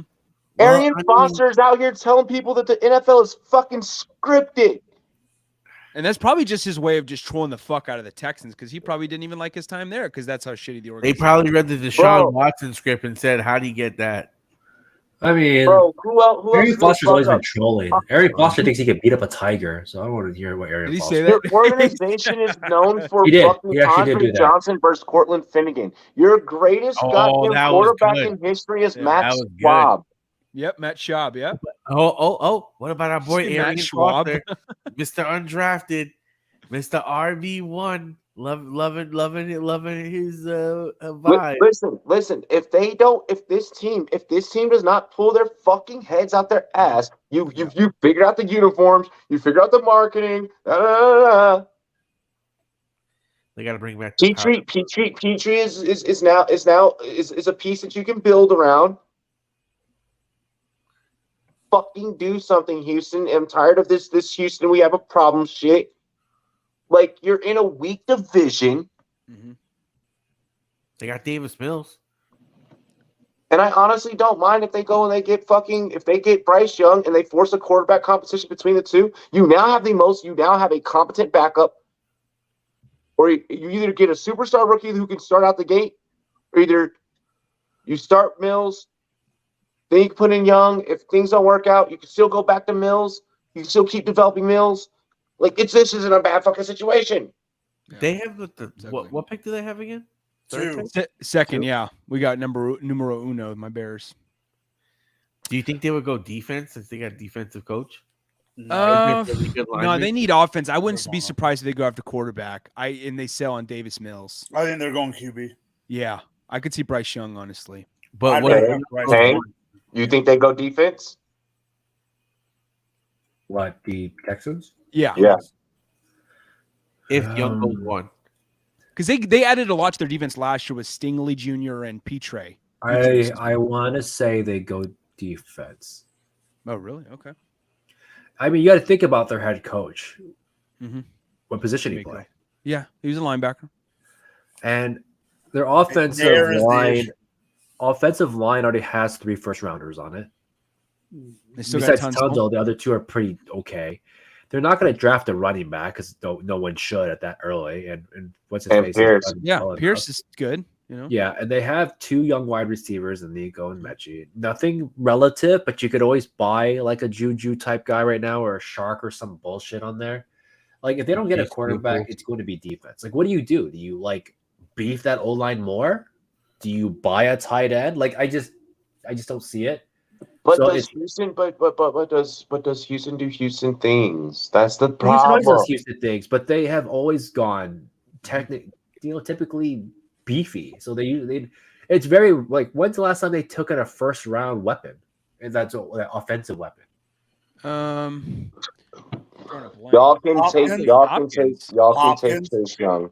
Yeah, Hopkins wasn't a first rounder. He was a second rounder. Y'all can take Chase Young and we'll take your fucking first rounder. Because we're not gonna let him. We're not just gonna do that. Oh, it's Fuller. It's Will Fuller. Okay, I think the more interesting it's been a minute. And even then, he was the end of the first round, I believe. Do the Bears trade out? The Bears trade. I hope to God they do. And I see Leafs defense sucks in the chat, saying the Bears should take Jalen Carter. I pray to God you're wrong. I want Will Anderson Jr. No ifs, ands, or buts about it, unless we're trading back to get a shit ton of picks. So Leafs defense makes a good point, though. They should take their 12th pick. They should be taking a receiver. They would have such a stout young fucking core. Do you believe in Davis Mills though? No, that's not. You don't do it for Mills. You do it for build some fucking weapons. I've seen a lot of mocks that have Bryce Young and Quentin Johnson. That's probably most likely the case. They take Bryce Young. Honestly, they are likely a team to do that. They don't take a quarterback. I see like a defensive player than possibly a receiver. That's just how that team seems to be built. And the head coach is a linebacker. Mm-hmm. Not to say that he's a defense. He's got to do X. Let's be fucking real. You know, Jeff Saturday was a center, and what did he do? Won the ball fucking like 75 fucking times in a game. You know, like. They have a particular favorite. It doesn't make them bad at what they do, but like it's what you know. You know, I'm not gonna sit there as a wide receiver and be like, you know who I like? DBs. I'm not fucking doing that shit. So you're saying history repeats itself? I think it's an interesting. It's an interesting offseason for a lot of teams that were either like middle of the pack. Just outside the playoffs, or either teams that completely fucking whiffed it, like the Commanders. But like, I knew Taco was just gonna be trolling with that. He's always got that up his fucking sleeve, you know. Say what you want. Say what you want. It's true. All it is, I'm just saying the truth. You are back. You're on the couch. This is the time where you better hope that the pieces that you keep pan out. Bro, we went through the fucking Salvation Army for fucking our team this year. Yeah, you can't repeat that twice. You have to now get better from that. So you got to start figuring out. It's like, okay, who the fuck do we let go? Who built up enough value to like, all right, you got to go. Okay. Like, we got the coach of the year. We got the rightful coach of the year. Look, you better start figuring out some shit like the Lakers did. My man took a Salvation Army team. You better start figuring out some NBA trade deadline shit, motherfucker. And we won a game. Motherfucker, we won a game. Get rid of them pieces that seem like value. Like Darius Slayton, yo, you gotta go, bro. Like, I mean, Darius Slayton's not gonna be an expensive contract. But you need to free up other money so that you can. Never mind, we're not doing that. I think it's some. Anyone have anything else that they want to talk about? David and me haven't gone yet. Yeah. Go ahead. So Steve Wilkes, it's a shame. It's funny that you're dropping the Sounds of the Lambs reference because I always thought of like the Texans as like the Sounds of the Lambs Buffalo Bill of like a franchise that like shits on NFL head coaching careers, like they've done with Steve Wilkes. And they love doing that shit. It's their fucking MO, thus, further implying that they're a serial killer organization. No, but no, I'm kidding. No, but it's this Texans fucking organization's wild. Let's not forget that. Remember when Bob McNair was their owner, right? It was Bob McNair. Yeah, Bob McNair. Excuse me. Before he passed away, he referred to running the organization like he's running inmates in a prison. Okay? Yeah. That's what he referred to them as. So this guy, this is why it leads me to believe that his motives are ulterior in why he's firing these guys. It's not because we didn't play the way we wanted to. It was these guys are, I mean, like there's a suspicion of potential racism, honestly. And now you're trying to reel it all back. I mean, too many DeAndre Hopkins and his baby mamas. Like, bruh. Bruh. But with Steve Wilkes, though, I don't know how to transition out of that into this, but I'm going to try. Steve Wilkes, though, I think he deserves another head coaching job. I really do. I'm not upset, though, that he didn't get the Panthers job over Frank Reich. I think Frank Reich was an underrated guy who got fired prematurely, honestly, from the Colts. But I do hope that he lands one inevitably in the future. I really do hope so. And I think other African-American candidates out there are getting slept on and not considered fairly, like Airbnb, for instance, I'm liking that in this week, look, NFL script writers, in this week, we have seen the Flores and the Wilkes and the Ryans and like, I don't know what the fuck y'all are doing. I'm not stupid. You don't try and fucking pacify me. But with D'Amico Ryans, though, the thing is with D'Amico Ryans, I am optimistic that it'll work out for the Texans. I am optimistic. I am on one today. But I'm not 100% optimistic, and I'm going to tell you why. For two reasons. For one thing, as we stated before, with the Texans organization being so very much sabotage-like, I'm nervous about him getting a fair opportunity there because of their fucking controversial history. Secondly, though, this has to do with D'Amico Ryans specifically, and it's no knock towards him because I loved emphasis on the love. I loved what he did with the 49ers defense this year. But let's not forget how much of this was a product of what Rob Saleh had built a few years ago with the same cast and crew, as opposed to what D'Amico Ryans has done this year, because I love what he's done with the cover 1, cover 2, and cover 4, and things of that nature, implementing that man coverage into this defense with a little bit of zone here and there, but heavy on the man. I love the discipline. This is one of the most disciplined defenses we've seen in quite some time, but how much of it was kind of, I don't want to say riding on the coattails because that's maybe disrespectful, but like, kind of, leaning on the rock of Rob Saleh's foundation, as opposed to what D'Amico Ryan's implemented individually. And that's why I have a little bit concerned with the hire, but I am overall optimistic. I'd say about 60 to 55% optimistic as opposed to 45% wondering, is this the right hire over certain other guys like a Bieniemy or Lou Anarumo from the Cincinnati Bengals, who is a defensive coordinator. So those are my concerns, but I do like the hire, and I really, more than anything, pray to God that they don't pull the rug right out from under him in one fucking season, because that's fucked up, and that should come to an end. Yeah, I don't think they will. Mike. All right, so I'm not going to say anything about Steve. I'm not going to say anything about D'Amico because everything's been said and he deserved the job. But Houston's Houston. Mm-hmm. I want to get into two things, and one, I might piss somebody. I might be controversial. Ooh, okay. San Francisco. I do not think Steve Wilkes is going to get another job. I'm not saying it's not deserved. I just don't think it's going to happen. Okay. And personally, I think that's why he went to Frisco. Really? I knew he wasn't going to get another head coaching job. Yeah. Huh? He knew he wasn't going to get another head coaching job. You're right. No, but I'm saying I don't think he ever does.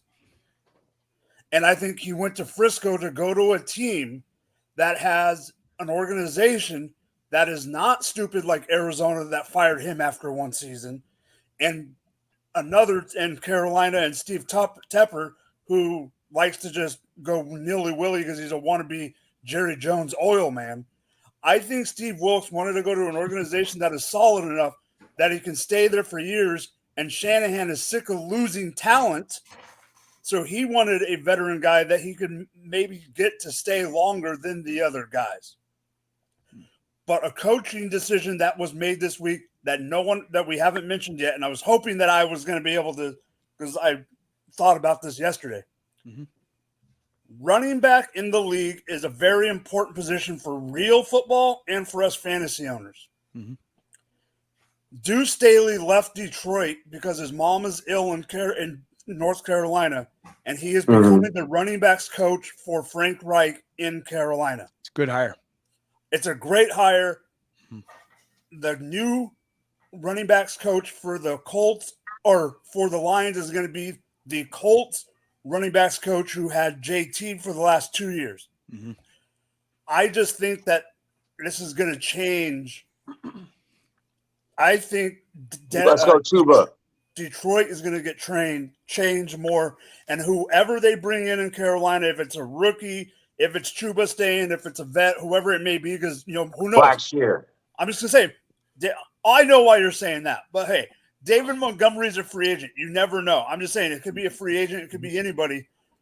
I think the Carolina running game is a buy for me even before I know who the running back is. Freeman. Yeah. I like that. Thanks, Mike. Thanks, Mike. Yes, and now I'm mad. I don't know if you knew. I don't even think you knew that when you drafted his ass because you didn't know it. You didn't know it. Oh, I knew it. But you did not know it when you drafted Chuba because Chuba was before the news. Yeah, Chuba was before the news, but that's when I was like, okay, let me double down. Like, let me make sure. I thought you got Blackshear just because of the handcuff, not because of the what do you call it? No. Now I'm committed. Now I'm full pump committed. Yes, because you're an asshole. Because I was hoping that I could get him on the way. You drafted him 4 picks before me, and I was hoping I can get him on the way back. I got sniped in the 20th round. This sucks. If you notice in that draft, like I've been reaching, I built that team completely different than I built any other dynasty team. I'm doing a lot of reaches because I'm not planning on competing right now. Yeah, I wouldn't got if I was going to plan on competing right now, I just would have went and gotten like a shit ton of vets right away. Why do you think I draft wide receivers? Because the second year of the multiverse is fine wideout. You draft a loser.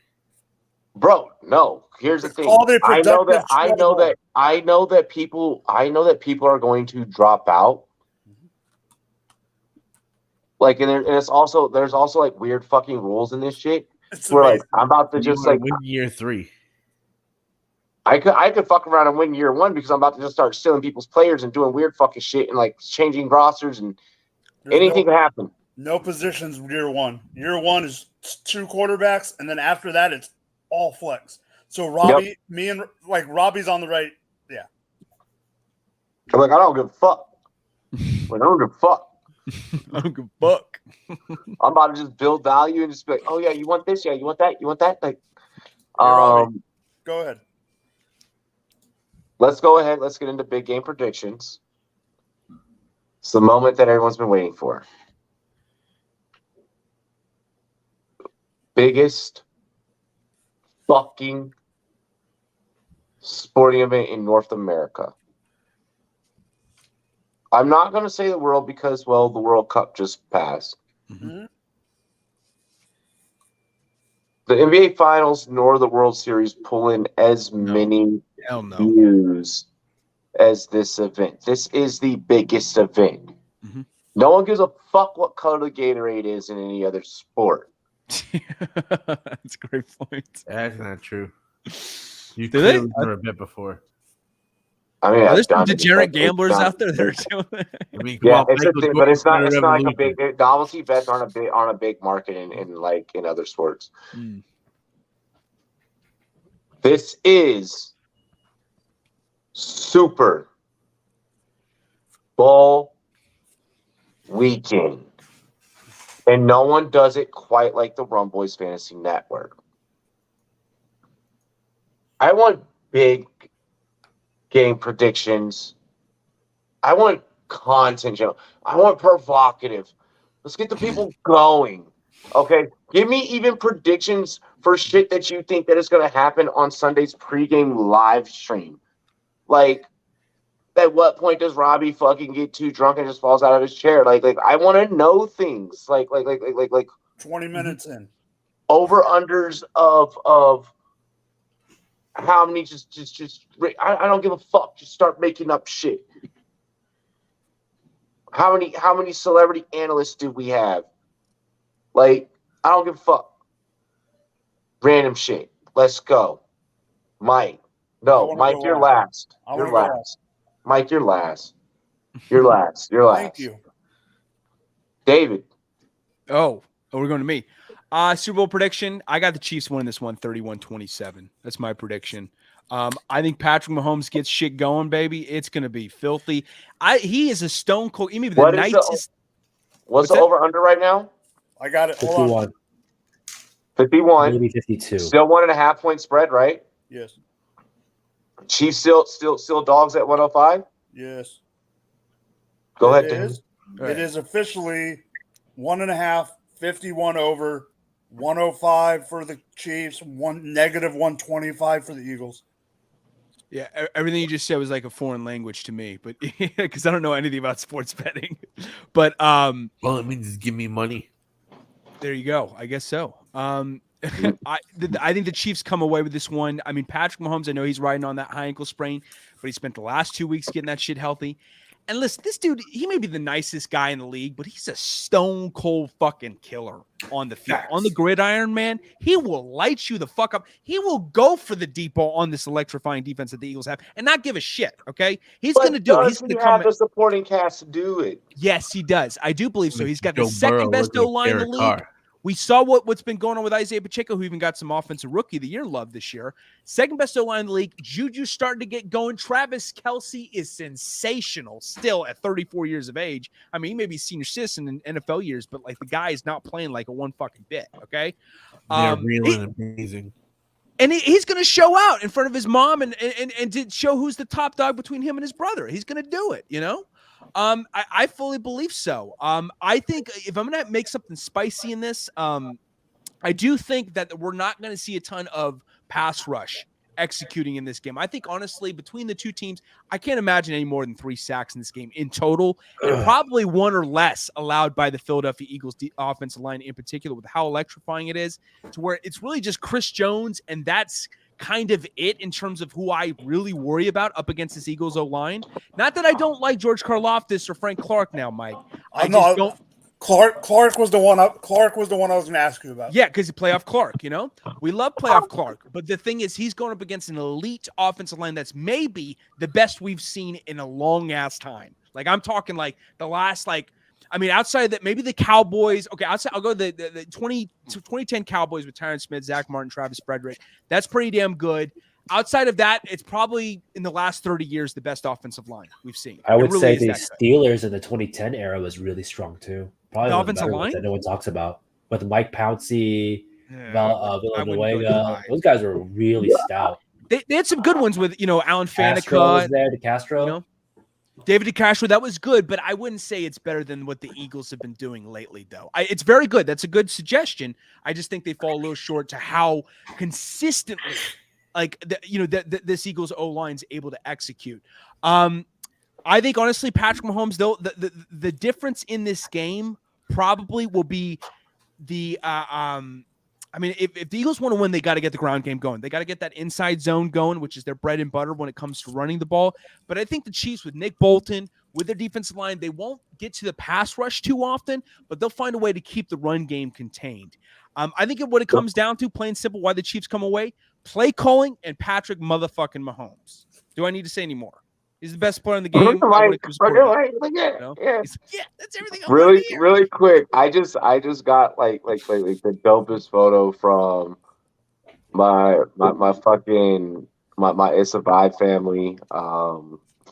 We're working on like with everyone's busy schedules, like all the different pods like we all do, getting everyone back on like schedule and shit for the off season. But fucking Amara and Maddie at the Super Bowl together. I should have went. I should have fucking just used. I have all the goddamn PTO in the world. I should have just went. It just said fuck everything. It just went like fuck y'all. And one last thing.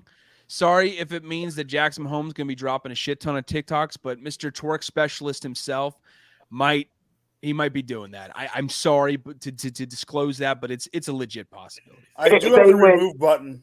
They win. It's gonna happen. They win. The over on his TikToks is gonna. So wait, who do you have in the TikTok of Juju or homie? God, Juju. I follow Juju, so I fucks with Juju. So yeah, he's got a lot more dignity as a person, I think. Because he does it on the field instead of in the press box. He ain't, pissing champagne on everyone like what's his name was with dancing on Sean Taylor's statue and shit. Yeah, and all that fucking The shit. clips of him and the asshole. girlfriend are so annoying. Oh, It's they're yo, bad. what you got, Payne? Give us your big game predictions. Give us any novelty bets. Give us everything. Let's gas this shit up. I'm taking the over. I think this is going to be over 51.5. I think this is going to be a 58-point game. I'm taking the Eagles. With the Carl Shepard's officiating crew? Yes. Okay. Taking the Eagles, but barely. I think that Metro Mahomes is going to do a lot of work. But the issue I have with injuries, especially something like this, is re-aggravation is a real fucking deal. Like, you get re-aggravated injuries all the fucking time. Yeah, Mike, you can stare at me all you want, but it's true. He takes, you got the trenches are better over at Eagle Land. The fucking weapons are better at Eagle Land. If Jalen Hurts sucked, this would be a different story. But Jalen Hurts was what? A MVP candidate this year? But he hasn't looked good in the last playoff games, though. And he's got that shoulder sprain too. Okay. He looks fine. He doesn't look terrible. He didn't have to play well. There's that. None of the games he had to come into, did he have to play well? You're right. He can run his ass off. He can run his ass off. There's a lot of shit that was just left, I think, out because they don't have to go and play a tight game. The man played at Bama, so he knows big games. No, he knows big situations. He just has to he had to have to play seriously. Like, none of those games were serious games. They were up ahead in all those games for almost all 4 out of 4 quarters, right? So I just think there's a lot that's left behind that we haven't seen yet. And I just hate the weapons over. It's Doritos for the snacks and it's Coors for the beers. Everyone but Kelsey on that fucking offense is just such a pain to look at. Like, MVS is just shitty. Juju is pretty mid. Fucking, I don't care about the running backs. I don't give 2 shits about Sky Moore. Like, it's all pretty bad, which sucks because I thought Sky Moore would be really good right now. But I think it's going to show up. When these MVS showed up against the Bengals, though. I guess. So MVS showed up one time this year. That was his best game of the season. Wait. The motherfucker never caught more than like 6 passes all game, all year. That was the first time I think he did it. So I'm just not stoked about it. I feel like they're gonna get stuck with separation issues. What up, Aiden? That's what's about. So sign me up for fucking the Eagles 31-27, 31-24, some shit like that. Eagles definitely are the more talented team. I just think it comes down. I'm going with better the roster. It's painful. It is. It really is. You're not wrong about that. I'm going with the under. I'm going with the under when it comes to those points. Like that Carl Sheffer's officiating crew scares the living fucking shit out of me. Like 11-1 in unders and all-time unders. 11-1 in all-time unders. Come on, man. Like I don't know if I can points between two of the stoutest offenses we've had in a while. And both really great fucking defenses. Like, why does everyone fucking forget that defense is what wins championships? I don't think that Chiefs defense is as good as they. Thank you, Pang. It's just not that good. So I feel like it's got to be. But I think that it's good enough. I think that it's good enough to where it keeps this game under 50 fucking points. I think that it's good enough to where it keeps this game under 50 fucking points. With that officiating crew, fuck. They throw the most penalties per game. I was just going to say the Chiefs defense is good situationally in certain situations, like Chris Jones, Nick Bolton, L'Jarius Sneed, Trent McDuffie, even as a rookie, is not bad. They have moments. They have some moments. Yeah, exactly. And Spagnolo I'll bring up the one, Robbie. Don't bring up the one. So, at the end of the day, and also, I just want to bring up too. Listen. The Chiefs. So anytime the Eagles are dogs, they lose. They're not dogs in this game, though. Anytime, I'm sorry.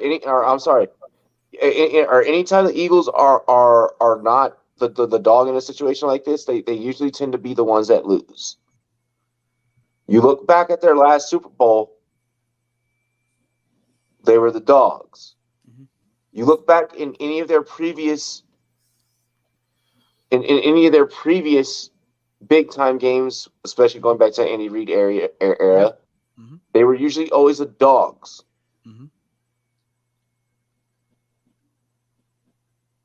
Now, you look at the Chiefs, they are 2-1 whenever they are dogs in big games. That means something. Look at a long span of history, though. What do you mean? Last but not least, I would say take Devontae Smith over 64.5 yards. I feel like that's a gimme. I love that. Yeah, I'd say I'd take that too. That's a fucking gimme. But I love that. I love Andy Reid's play call. Andy Reid, like, to marvel at his play, he's probably like a top 5, top 10 play caller of all time. He's so brilliant. I feel like if you're willing to script 64.5, might as well anytime TD that. As well. I would also take that. I would take over 64.5 anytime TD.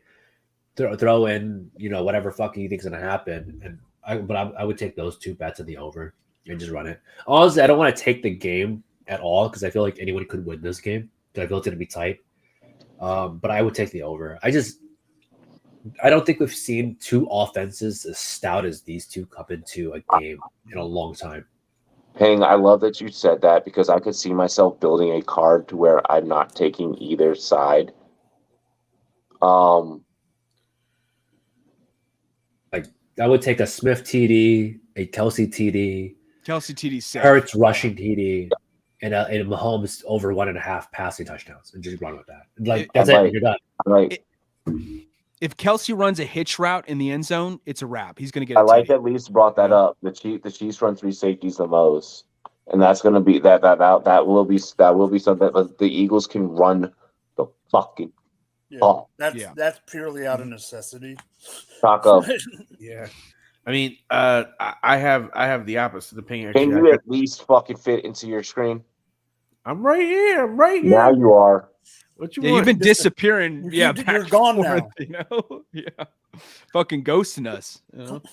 But yeah, I got the Chiefs in the under in this one. I think that Mahomes is gonna gut it out. The one leg bandit is gonna do it again. It's a legacy game for this guy. He's running strictly on adrenaline and fucking horse They'll do- tranquilizers. Exact- You know what I mean? This dude is probably so zooted that it's insane. He's like, him and Kelsey are just sitting like, bro, you want a shotgun another one? It's like, He's just got ketamine in his back pocket. But to Payne's point though, Taco, with him picking the Eagles, the all-time or the season leading passing leader is 0-11. Really no Super Bowls. there's That's a difference wild. when your season leading pass leader is Patrick motherfucking Mahomes. Dude, he's a different animal. He's a different animal. the guy that's 2 levels above Joe Burrow. Okay. Almost 3 levels now. Okay. Yeah, maybe I'll give him at least a level. I'll say that. Yeah, I mean, so I expect big things from Mr. Mahomes. Me too. I expect him to cement another one for his legacy. This is one of those games where it's like, okay, yeah, maybe his team is not quite as good, but he is the best player on that field. Yeah. He is going to command the show. He is going to orchestrate a victory for the Chiefs. If he plays defense, he might have a shot. Hey, listen, he If doesn't plays wide matter. receiver, You know, he might have instead a of shot. playing defense, he's going to eat up that clock. He's going to make nice methodical drives. He's going to distribute the balls and eat up some clock, get that touchdown, and put a little bit more pressure on those I would Eagles. agree more if I didn't watch Athletic Kermit the Frog. Holy fuck. If I didn't watch the Chiefs get completely shut down by Buccaneers defense. Let's not. That was with a bad offensive game. line. That offensive line that year, by that point in the season, was in shambles. The offensive line wasn't the one that dropped the passes. The offensive line wasn't the one that couldn't get separation. Tyreek Hill's the one that dropped the pass. Travis Kelsey dropped passes. You're right, but there was a lot of times where Mahomes just didn't have enough time to make his basic throws. But this Chiefs offense doesn't. This Chiefs offense is also designed to where it can dink and dunk on you. It doesn't have to go big play like Tyreek, like a guy like Tyreek. I mean that living and dying by that. How many times have we seen a team like the Golden State Warriors in the finals just live and die by the 3, and it's like fuck, you came up short. They look more like the fucking Patriots. I just don't like this offense. I mean, everyone on this team is under 1,000 yards besides Kelsey. They all look like practical ass out there on the field.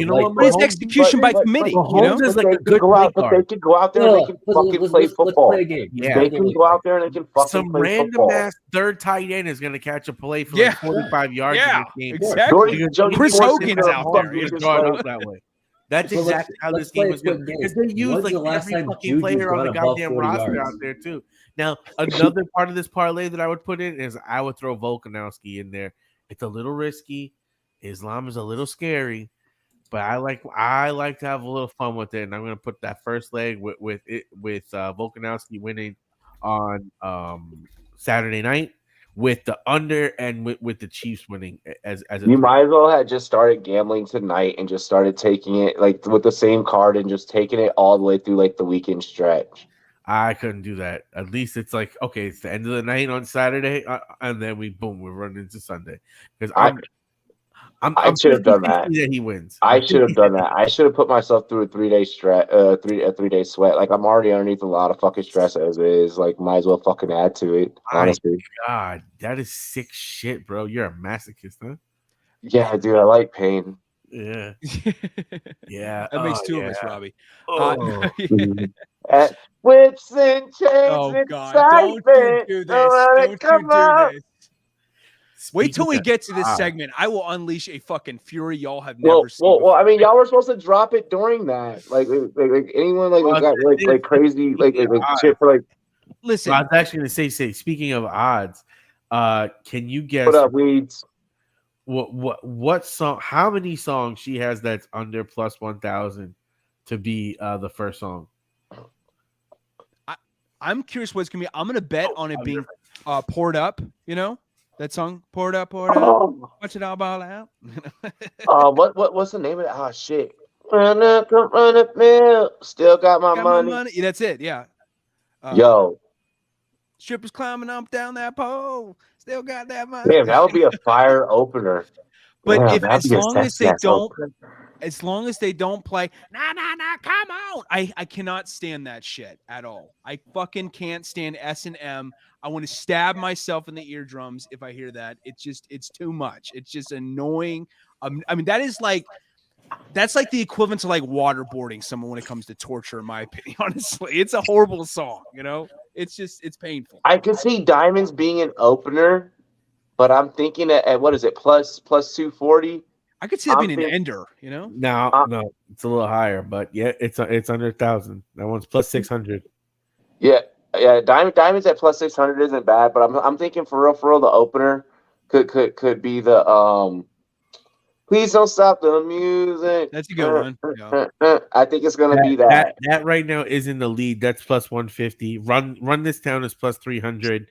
Then Diamonds and This Is What You Came For is tied at 600. I wanted to be Run This Town so bad. If it's Run This Town, oh god, I'll feel like a god if it's Run This Town. If it is Run This Town, because that's like what I said earlier in the week. I've been arguing about this shit with my girlfriend all fucking week. She doesn't give me good intel. They have Pawn the Replay at plus 1,500. What about that one gets played? Disturbia, maybe, right? Oh. Disturbia. Yeah. She has bangers. I love a lot of her music. I just can't stand S&M because it's like whipping my ass hearing that song. Honestly, painfully too. Yeah. I think the over under on her guest is probably going to be the biggest one because she could probably run this solo, but at the halftime she's going to pull some people out. Rock Nation is working with the NFL now, so is Jay-Z going to want to come out because he's a business partner on the upstairs? Does he want to cross over and be or he wants to own this bitch? It's The Rock. You know what I mean? And I'm about to buy the Commanders. I feel like she has to have Drake come out for a little bit on this one. Yeah, I would imagine. Her and Drake have too many good songs. How long is the flight? Well, Drake just performed in New York at the Apollo. What? Like not too long ago. So how quick could he get down? I mean, he has his own private jet. Never mind. He'll just parachute his ass out. It takes 5 hours to get from LA to New York nonstop. So yeah, he can get there easy. Yeah. Yeah, it's on jet. Yeah. He'll just especially for Riri. Like it's Riri. Yo, how fucked up would it be if never mind? No, you gotta say it now. You can't begin a sentence like that, not finish it. I don't need to ruin her moment. No, this is about Batgirl Riri. I'm not gonna even do that. I ain't even gonna do that to Sister Girl. Especially me being a fellow Caribbean, Hey, Sasa, hey, Sasa, say, Sasa, we good, baby. We good. Just get you a doubles, and you know what I mean.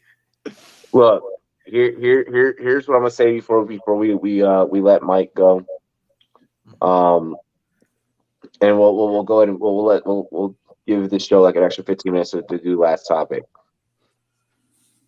I am taking the under. It's the Carl Shepard's officiating crew, like I've mentioned many of times. I'm going to keep mentioning it. I dropped a TikTok where I kind of threw that nugget out there. I'm going to keep fucking saying under. I don't think that this parlay card is very different for me because I am going very analytical driven with this. A lot of data.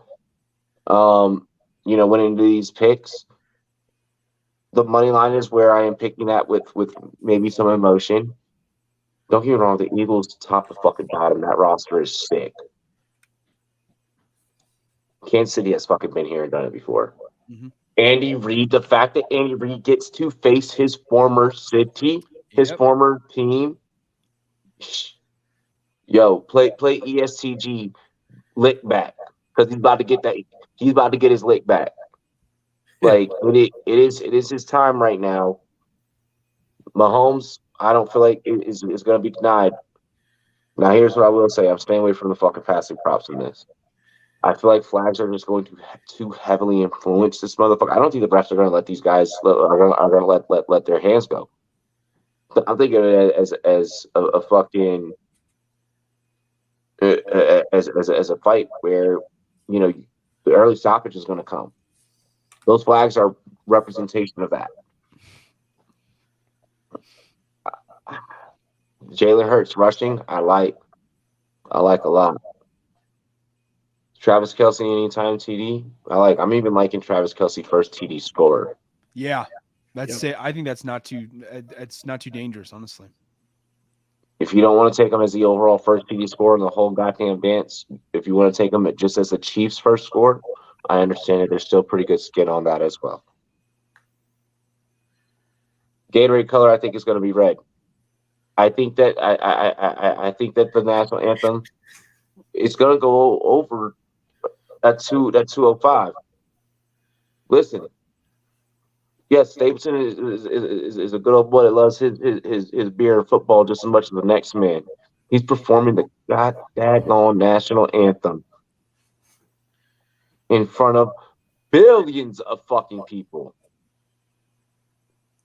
I think that's going to go over. I'm trying to think of some other crazy fucking novelty props. I am not in favor of this whole everyone on TikTok flipping a million fucking coins shit, and everyone's just like, it's gonna be heads.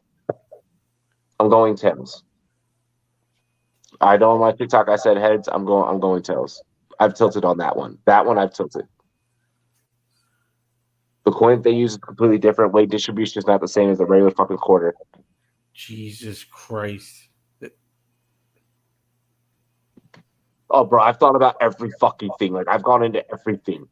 Do you think about the air drag if there is an air conditioner running versus a fan, or if the window's opening? What kind of resistance does that create with the weight to counterbalance it and the vortex of it all? And absolutely, bro, Sharknado might happen.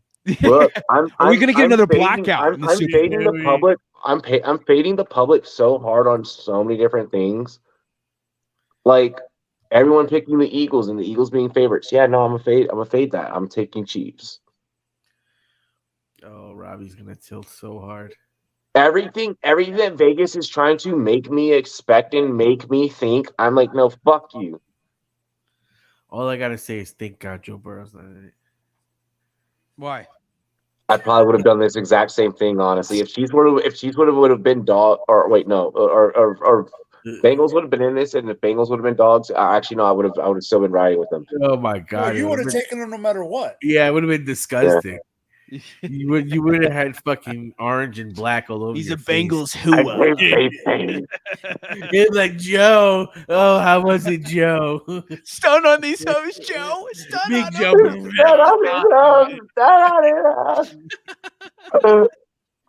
Got that poster hanging up. I know it. Look, Mike, give us your fucking big game predictions so we can talk about these these quarterback wins and then wrap up the show. I'm gonna start off mellow as hell. This is the mellow part. Okay. If Rihanna comes out and brings out Eminem, they're gonna play his collab that they did, and that would be amazing. And I would probably lose my mind, even though it's not the game. I can see that happening. I see it could. If they do come out, that's the song they're doing. They're not doing her collab. I did not think anyone was going to bring up the national anthem. I am definitely going on the over because I do believe he's going to play the guitar and he's going to want to draw out a couple notes on top of him wanting to sing, like you mentioned. A couple other ones. I don't know if it's going to be red, even if we win. If it's not red, I think it's going to be orange. I don't know why that. I just think that's just a gut feeling. Isn't like lime green the most common? Maybe. I really don't give a crap about heads or tails as long as we defer and get the ball at half. I really don't care. The one thing I do want to bring up is your take about Carl Cheffers. And I am going to go against you on this one. And here's the reason why. It's not a Carl Cheffers crew. He's the only one from his crew, and they take every ref from a different crew. And only 5 out of the 8 have officiated the big dance. I understand that, but I'm saying I think it's like reverse. I think it's 3 out of the 5. I would agree with you more if this was a full Carl Cheffers crew. That's my only point. I am taking the over. We all know we already know what team I'm taking. But now let's get to the juicy parts. Jason Kelsey. Isaiah Pacheco is going to be a huge freaking part of this game, and I hope CEH doesn't even get on the goddamn field. But here's why he will get on the field, besides the fact that he's going to be active. He has to give rest. He has to give the other guys rest. Yeah. No, has nothing to do with exactly that. It has to do with the fact that our wide receiver core is still dinged up.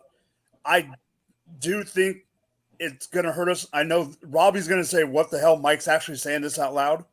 I do think it's going to hurt a little bit with Hardman not on the field.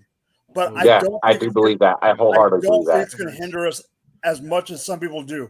But the reason I think CEH is going to be on the field is because of the Hardman injury.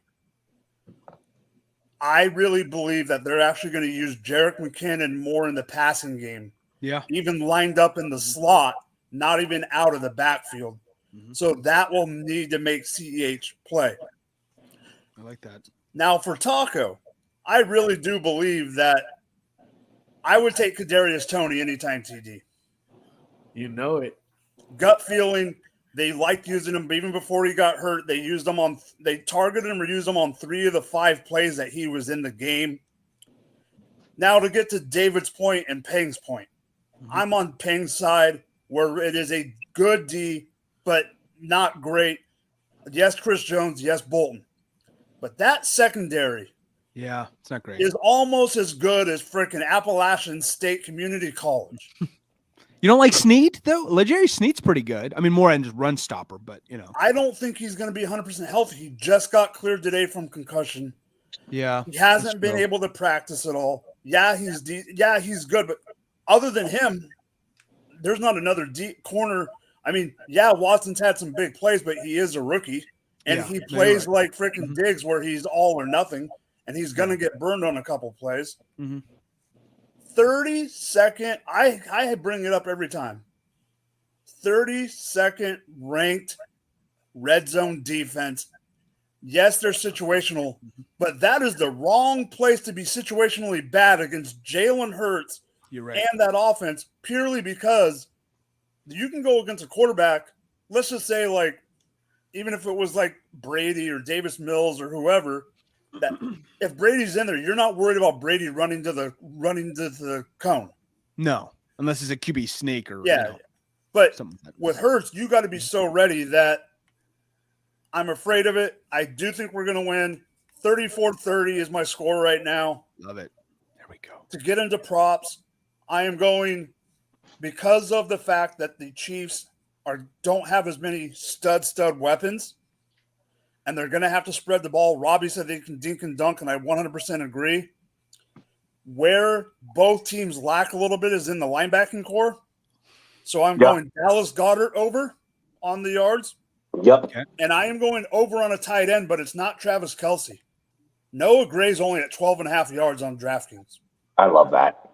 Okay. I'm going over on Noah Gray. I am going over on, I was going to bring it up, but paying smart man that he is, I was going to bring up the Devonta Smith because Snead is probably going to have to be on A.J. Brown. So that means Devonta's going to get some play. Other than that, I just got 2 words. Go Chiefs, baby! There we go. Deli. Let's see. We went a little over. Just do a quick one. We're going to do this quick. Trey Wingo this week while walking around doing his thing, hopping from podcast to podcast, his Radio Row thing. And a couple of guys that are pretty well. I know I found them through TikTok, but they have, I guess, like a pretty big, well-known NFL sports podcast. And their question to Trey Wingo was based off of Trey Wingo's Twitter bio. That QB wins should not be a real stat. Now, I don't think that he is meaning this in an overall basis, obviously. This is clearly a situational thing. Looking deeper into it, what are your thoughts? You take someone like Brock Purdy, for example, but then you take someone like Mahomes. That's a completely different aspect. Yeah, that's a completely different spectrum. Like you got to keep it like on like a spectrum. Like there's it is a spectrum type of thing. No, I don't think it is. I think the reason you can compare those two only is because one's all because of him on the passing side this year, and then the other is because of the D. That's all I'm saying. Like you take a look. I'm trying to think of like a quarterback that like dazzled everyone within like a couple of games, and then like got like a fucking desk job or some shit. Like Nick Foles, when he was with the Eagles. I mean, won several games. Yeah, or so. Yeah, but like his overall record, is pretty much like for the most part dog shit. Like right, like Okay. what do you guys? Doug Williams, Doug Williams, maybe could be an example. Yeah. What are you guys' kind of thoughts on like QB wins? There's a lot of guys out there that you can make cases for us where it's like, okay, like maybe like QB. How many guys have came in and taken over someone during an injury, and it's like, well, now they get credited with the win. Well, no. Case Keenum's a good one. I forgot about that. Yeah. The Vikings. If we're going off of like, hey, real careers, right? Like some asshole catches one touchdown for one reception doesn't make him the greatest receiver of all time, and he's not 1 for 1. Yeah. That fucking cornerback from the Patriots that had that deep shot that took a TD. He's not the greatest receiver of all time. Yeah, Marcus Jones. Right? Yeah. Yeah. Like if we're talking about meaningful careers, then I would say quarterback record matters, right? If you have 10 seasons as a starter and your QB record is fucking under 50%, you're not going to tell me he's good. You're going to tell me that guy's good. But there's guys that get put in really fucked up situations, shitty situations, and like fuck. But that's what separates it from being good. Like I mean, but like I don't. Yeah. I feel like there's a certain like the point of this conversation is like there are guys that can just barely pass for being good or have gotten away with, hey, I was just at the right place at the right time and I was able to make the most out of that. I mean, the question is it a stat? The answer is yeah. Brock Purdy is a great example. Because he hasn't been in the league that long. Not an example. But you can sit here and say, based off what he's done, if he were to go out and be given a desk job on a panel, like, because what he done is so memorable, it's like, well, yeah, like, I'm gonna listen to this dude when he's, on ESPN or like, fuck, like it happens. It's a thing. So you mean like Emmanuel Acho right now, who's done literally nothing and is on a panel? Literally nothing. He did literally fucking nothing.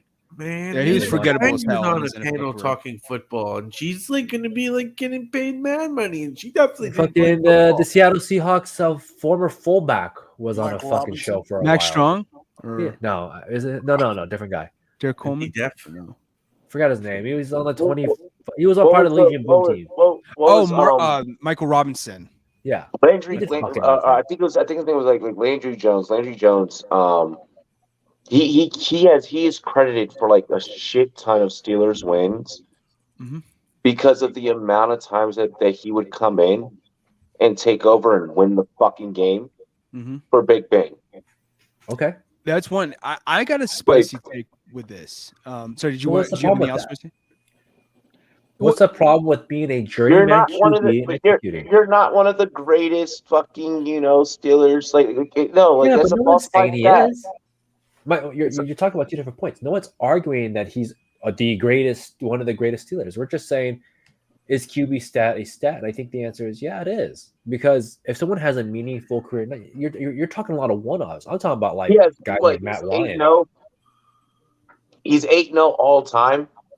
But it's like, you didn't even start in those 8 wins. Yeah, but he didn't start, let alone have a real career. He never played 80 games, 90 games. But when you look at a stat sheet, when you look at a stat sheet, that's not how it's calculated. That's how it's calculated.